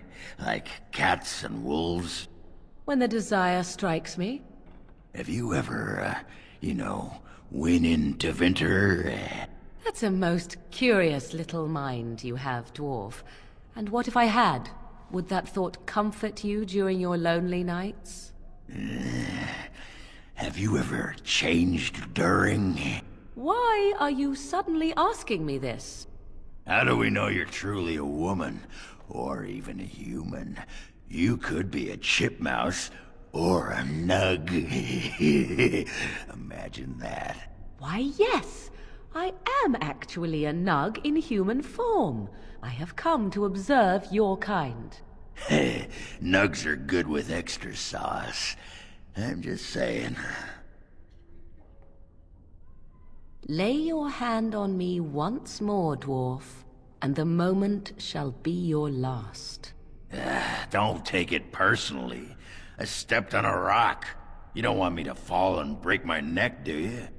The prospect would not trouble me overmuch. You sound just like Bronca. Then I commend her good sense. But this is the last time I will tell you. Touch me no more. Bronca said that too. Alright, I guess you aren't all that bad. You just decided that, did you? Well, I've watched you fight. You could be worse, I guess. From you, that's practically a proposal of marriage. Don't get excited or nothing. You're not what I'm looking for in a wife. Considering what happened to your last wife, I'll count myself as fortunate. Yeah, I swear, the things I could do to you. Ugh, it is leering at me once again. Oh, did I say that out loud? Have you ever thought of getting yourself a husband, Morrigan? It might do you some good, you know. Tie myself to another with bonds of servitude. It serves no purpose. Aw, don't you want little Morrigans running around someday? The pitter-pat of little witchy feet. You say that as if one is necessary for the other to follow. My mother needed no husband to have her daughters. But you're no ugly old forest witch. I'm sure you can land yourself a proper husband if you just show a bit more skin. Is that how you landed your own wife? No wonder she turned to her own sex for comfort. Now that's just mean. You couldn't hurt me if you wanted to, witch, you know that? Yeah. 'Tis so. Dwarves resist magic, woman. There's nothing you could do. Nothing. I could not, for instance, kick you in your manhood. Oh. Do you wish to see? Not necessary. Well, the offer stands. You are a disgusting creature, dwarf. Did you believe I would not see you? That scarf was my own. I had to blow my nose. Blasted surface air tickles the nostrils. You had no right to take what was not yours. Don't be such a squealing nug. You can use my handkerchief anytime. If you have a handkerchief, then why not use it? Too dirty. Yours was cleaner. Oh, this is intolerable. Don't force me to test that dwarven resistance of yours, fool. Promises. I understand the Swamp Witch is out to slay its own mother. Entirely in self-defense? So it claims. It could not have been its plan from the very beginning, then. I knew nothing about my mother's intentions prior to finding the book. 'Twas your notion I arranged that. Unnecessary, considering it is the only one who can read the book. It could just as well be a journal or a book of recipes. Would you like me to teach you how to read the book? Then you can see for yourself. Now it is testing me. Well, do you care enough to learn or no? No, I do not care. Then leave me be. How many other forms can the Swamp Witch become? Several. Can it become a golem? Seeking companionship, are you? If it could become a golem, I simply wonder why it would not stay that way. It is a superior form. No, I cannot become a golem. I can learn to become animals, and each form must be learned anew. And how does it learn a form? Does it read about it somewhere? 'Tis not a talent one can read from books. You must copy a creature's soul. I do not understand. Nor should you. Rock is unchanging. Allow it to stay that way. The Swamp Witch has been looking at me oddly. Stop it, or I will crush its tiny bird-like head. I am simply finding it difficult to believe that there is a woman inside of there. A woman who is also a warrior, and a dwarf. Yes, that would explain a great deal. Would the Swamp Witch consider explaining the nature of magic to me? I am most curious. Surely there is another who would not be so bothered by your tiresome questions. Perhaps Alistair. I fear the second warden has not the knowledge to answer my question. You might ask him anyhow. Certainly whatever he happened to come up with would serve as amusement. I do not understand. I seek enlightenment and not amusement. You're apt to get much further seeking amusement, I assure you. The Swamp Witch is a most confusing creature. I do not understand it. You're not the first one to say so. The first golem, perhaps. I will ask the Swamp Witch later, when it is less inclined to make bizarre responses to my queries. You will be waiting some time then, I fear. Why does the Swamp Witch still travel with the Grey Wardens? You are of the opinion that I should not be? I am curious. It seems as if it has little reason to stay. The same could be said of you. There is no control rod commanding your presence, Golem. I have no history and thus no purpose. The same cannot be said for the Swamp Witch. Its purpose is simply unknown. Keep asking questions and I shall turn into a bird. I can do that. I have no fear of birds.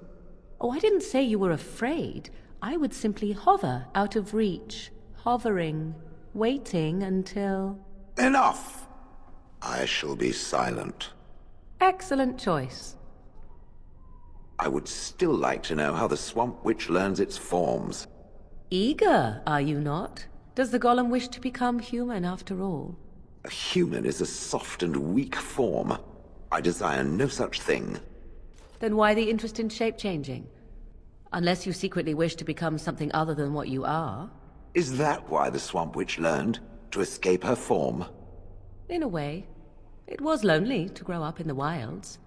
To join with the forest, to become one with its denizens. There was a freedom in that.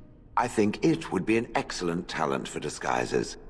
Or perhaps to walk through doors without hitting one's head. Yes, exactly. Well, 'tis not a good enough reason. What is a good enough reason? For which? It said that my reason for learning more of shape-changing was not good enough. What reason would be? I do not know. Tell me what it is and I shall decide. It could simply decide any reason was insufficient then. You find that maddening, do you? It has a bird-like nature to its sadism, I'll give it that. Good. Let us leave it that way. I have been setting down in ink the tales of our exploits, and I have been thinking about ways to describe you. You are unlike any animal I have ever met, almost human in your intelligence and understanding. So, let me see. You're loyal, yes? That one is obvious. Very, very clever. This is also obvious. You are terrifying when you have to be, but gentle and sweet as a dove at other times. And you are also playful. Sometimes gluttonous. No? What is all this begging for food scraps then? Well, all right. You're not gluttonous. You're just a lover of fine foods. How's that?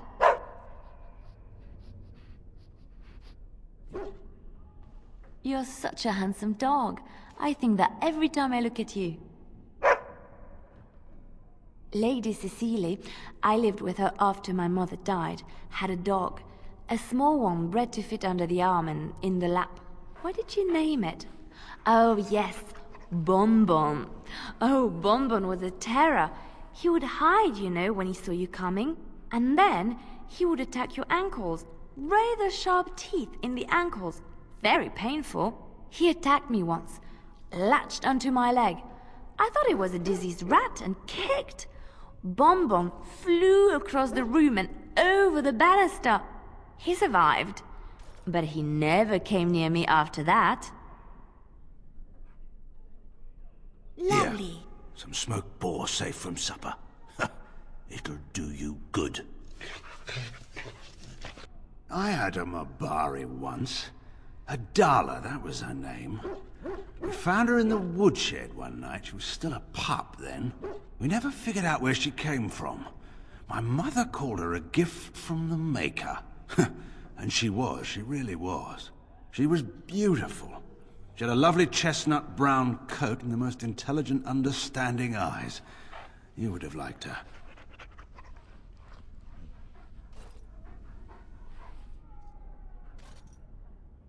We grew up together. She never left my side, not once. 10 years we had her, before she was taken away.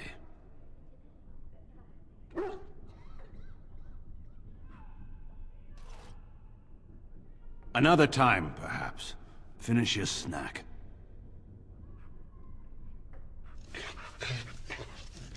Oh, don't give me that face. I'm betting you want the cheese in my pocket.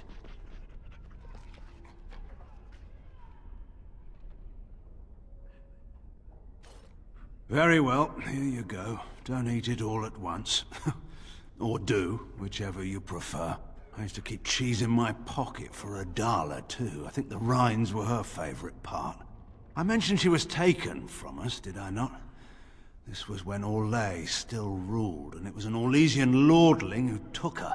He wanted to mix the blood of our noble Mabari with their frail, wasp-waisted gamehounds, which were bred for looks, not intelligence. Tried to keep her, but there was little I could do to stop the Orlesian. I wasn't even a man then. You can imagine what it was like for her, being torn away from the boy, the family she was bonded to. It was 6 months before we saw her again. The Orlesians returned her, and when I say returned, I mean pushed her out of his wagon. She was skin and bone. and still carried the scars from where their pronged collars bit into her neck. She never quite recovered. She passed away after a week. It was as though she held on long enough to come home to us. I held her head in my lap. I believe she died happy. You are much taller than I expected. Am I? You expected me to be short? Well, you are also younger than I imagined. Great generals are supposed to be old men who sit far from the battlefield. I have never been nor hope to be a great general, then. No? I suppose that explains your loss at Ostagar, then. Lovely. I see you staring owlishly at me, young lady. I suppose you disapprove of me being here as well. No, indeed. You are a vast improvement over Alistair. That, however, is not saying a great deal. Tan Logan, you must have great stories about King Merrick. Oh? Are you looking for a new slant on the ones they tell in Orlais? No. Oh, does everything have to be about nationality with you? Why must every moment of life have to be a matter of politics? Do you think they do not admire Merrick in Orlais? Because they do. There is nothing like a dashing rebel prince to capture the imagination, you know. Even when he rebels against you? Especially then. It makes him roguish, much more romantic. And if he must face overwhelming numbers of chevaliers with only a few untrained farmers, then he's even more valiant. Leliana, this runs counter to all sense and accountability. People aren't sensible creatures all the time, and stories are accountable to no one. Have you never loved a tall tale simply because it made your heart race? Huh. You can all you like. You know I'm right.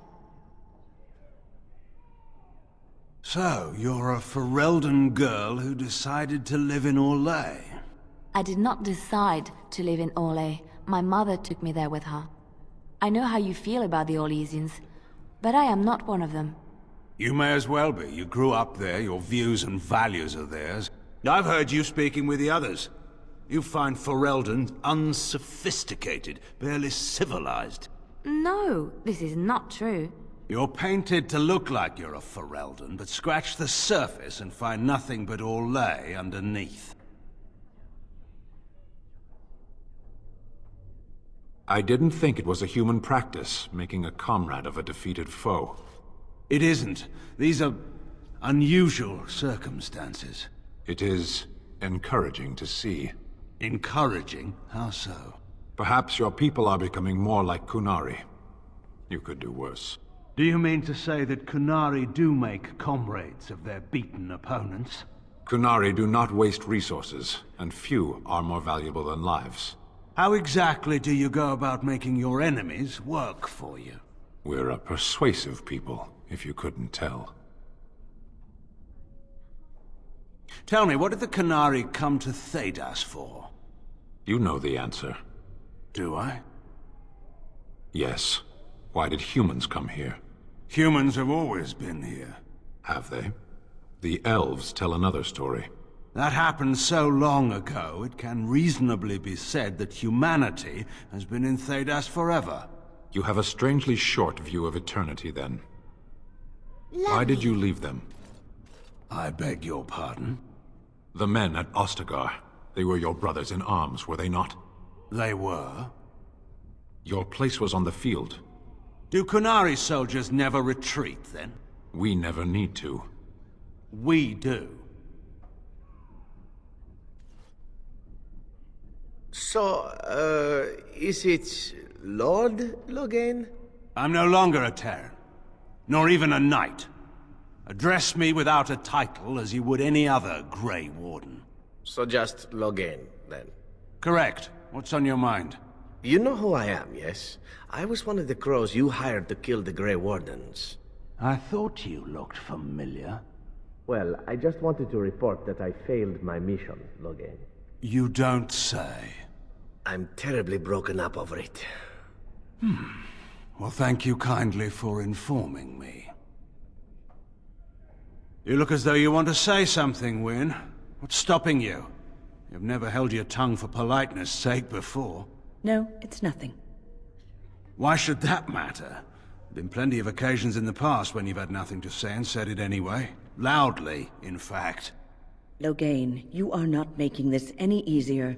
My apologies. I should certainly not be complaining that you've no vitriol for me. I would rather have something scathing to say to you, but I do not. I feel I should admit that I have been mistaken about you.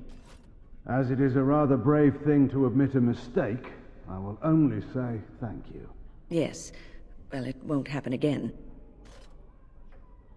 What are you playing at? I beg your pardon? She's young, but she's no fool. She hasn't forgotten what you've done. Madam, I've no idea what you're trying to suggest. Speak plainly. If you wish to accuse me of something, do it. Oh, I have so many things to accuse you of, Loghain MacTier, that I hardly know where to begin. But I'll save them for another time. For the moment, know that I am watching you. Don't think a few friendly words for the Warden will put everyone off their guard.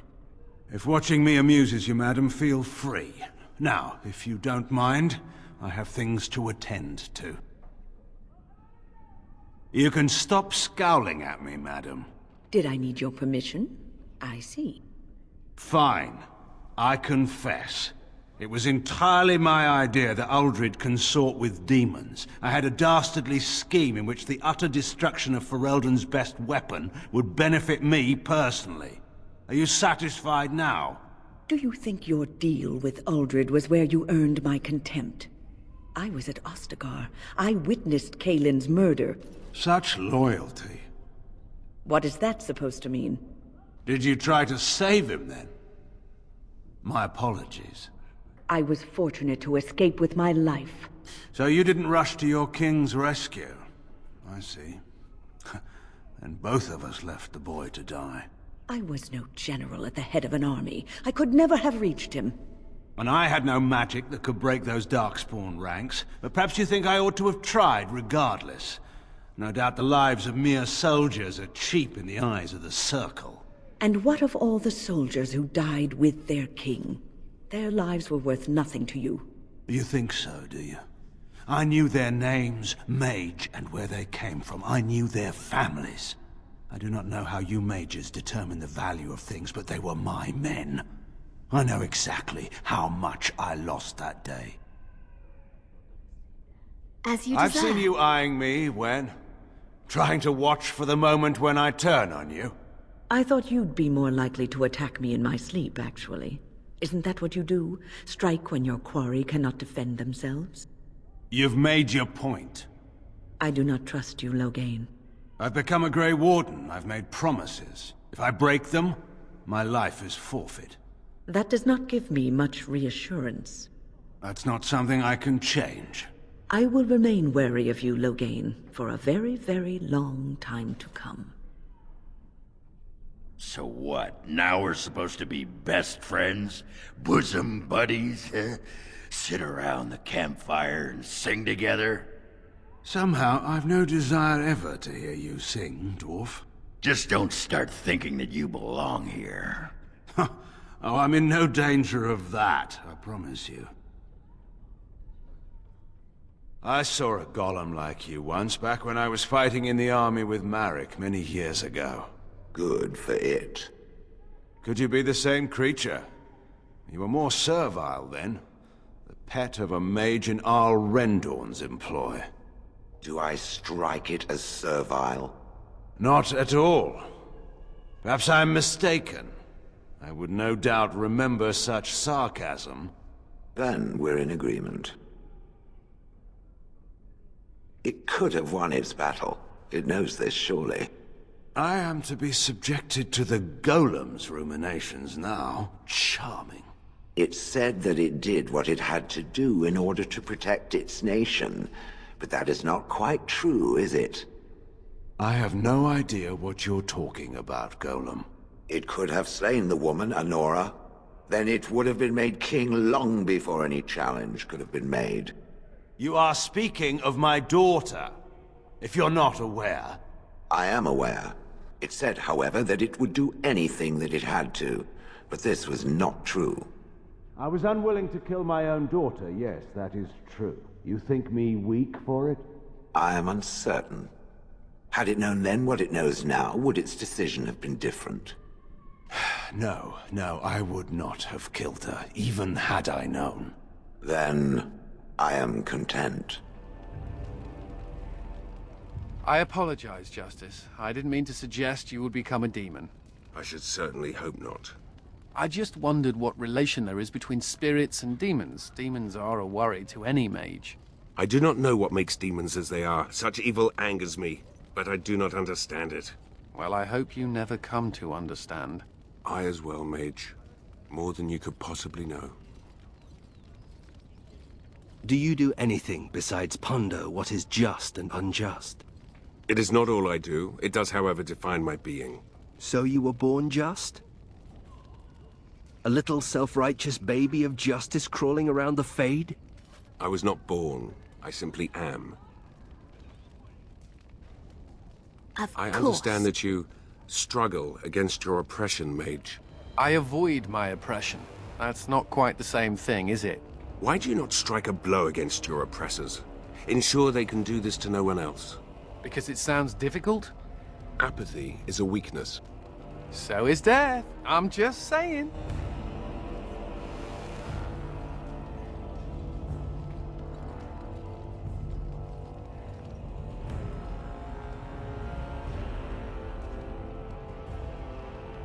I believe you have a responsibility to your fellow mages.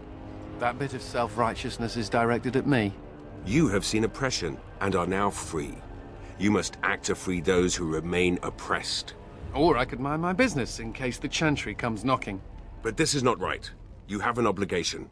Yes, well, welcome to the world, Spirit. This thing you spoke of, switching bodies. Not a favorite topic of yours, I take it. Would such a thing be permitted? Would it not be considered abominable? If they're dead, it's not as if they need the body, Justice. But I can still feel the man who once lived. I know his life, It is not just a body. That's good, isn't it? I'd rather you felt that way.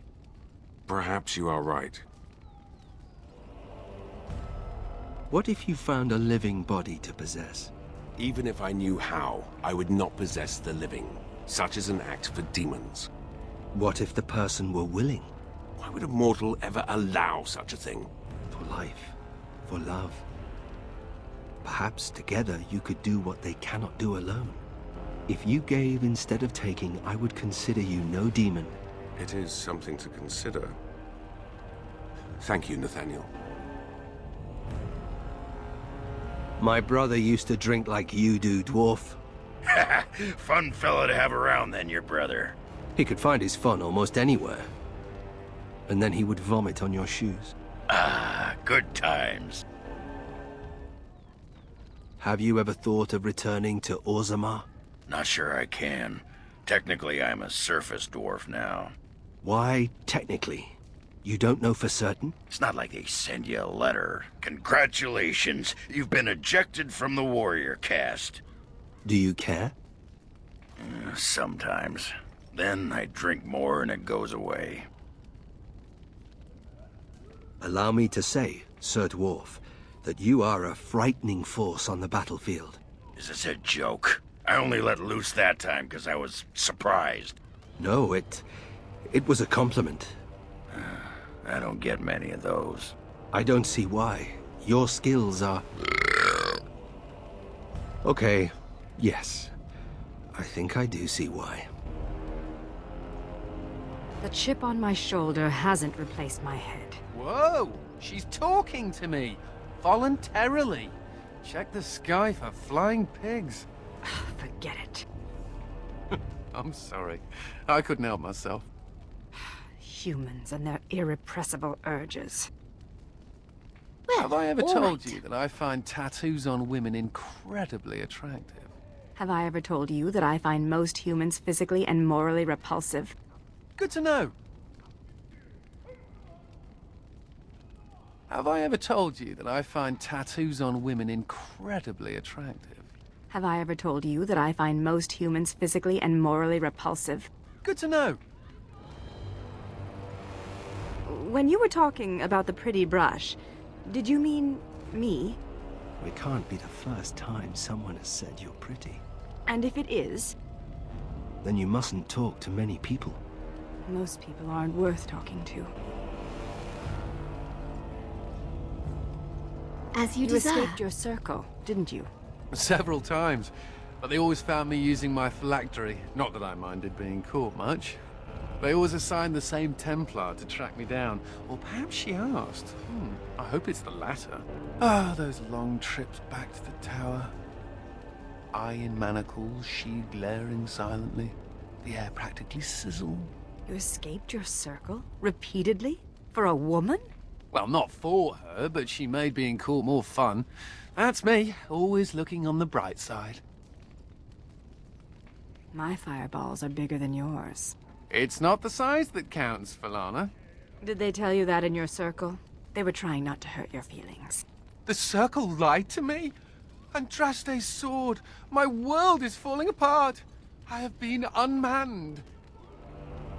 So you not only gave up on killing the Grey Warden who murdered your father, you actually joined the Order. Are you trying to pick a fight, Velana?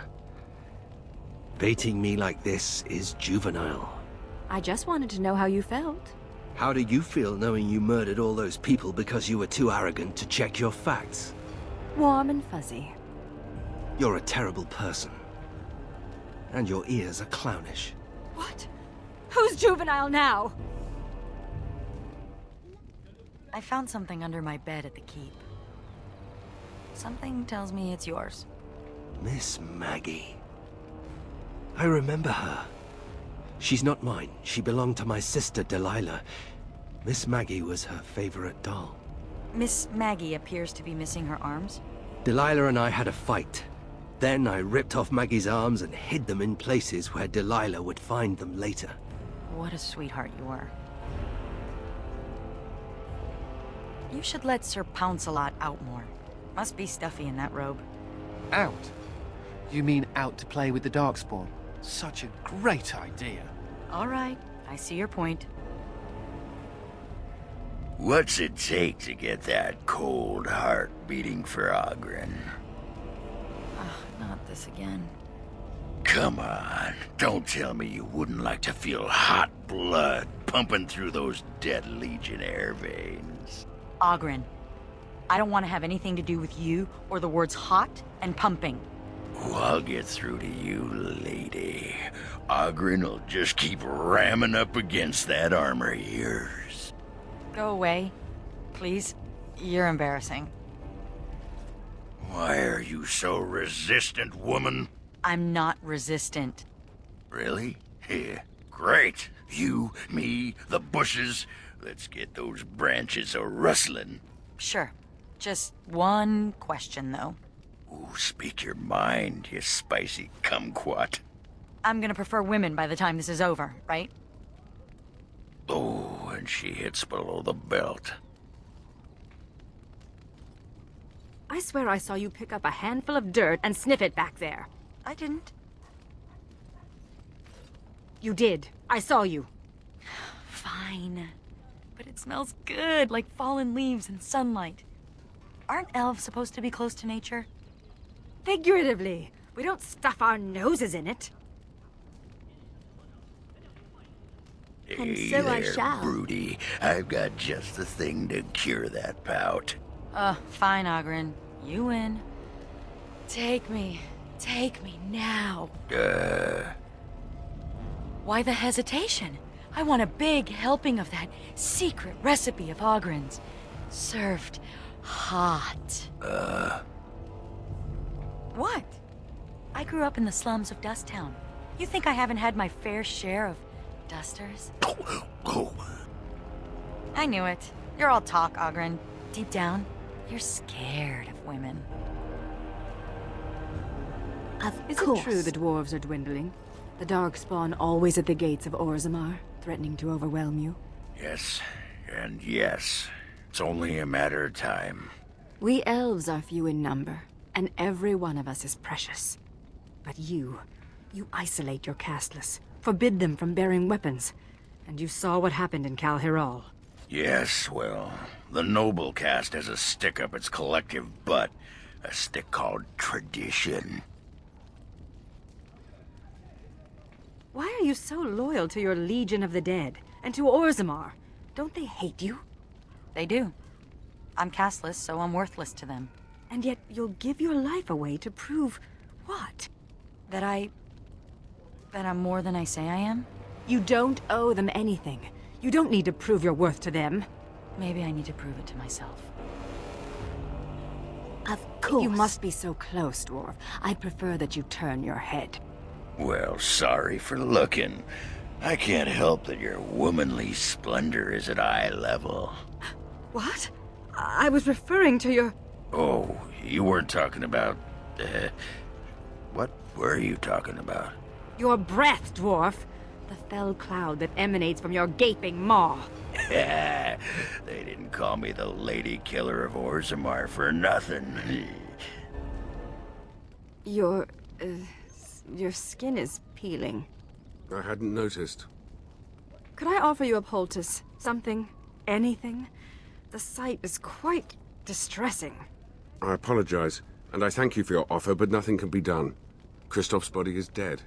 I shan't hope for the smell to improve, then. No, you probably shouldn't. Sometimes, you twitch uncontrollably. Do I? It must be an interaction between me and Christoph's decaying body. It's like you're dancing. Ooh, we should set you to music. Has it occurred to you that I may be self-conscious about this twitching?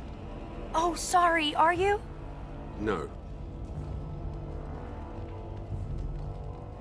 You're the first elf I've ever known. Do you feel honored? Why would I feel honored? Your actions will influence my opinions of your race. Forever. Oh, thank you. I needed more anxiety. Glad to help. You're really, really grumpy. You noticed. I'm good at reading people. Ah, so it has nothing to do with the fact that I'm terribly obvious about it.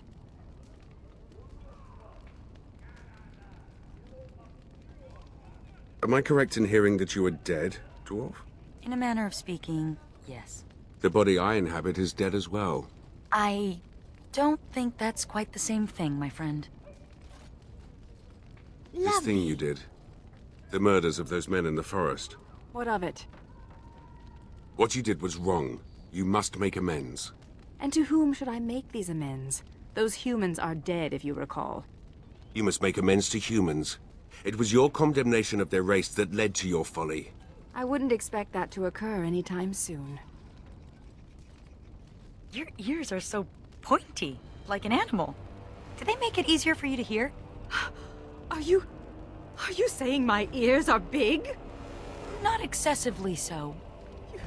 You think they're clownish, don't you? You know, now that you mention it... I knew it! Don't talk to me. Why do you believe that atonement is unnecessary? By the creators, this again? You murdered humans because you believed they had wronged you. Yet they had not. Humans have wronged my kind plenty. Yet they were innocent of this. Don't speak of what you do not understand, Spirit. You are correct that I do not understand, Valana. Help me understand. There is so much history between my kind and humans, Justice. Where would I begin? You can only be responsible for your actions, your judgment. Does the same not apply to them? You may be right. I don't know.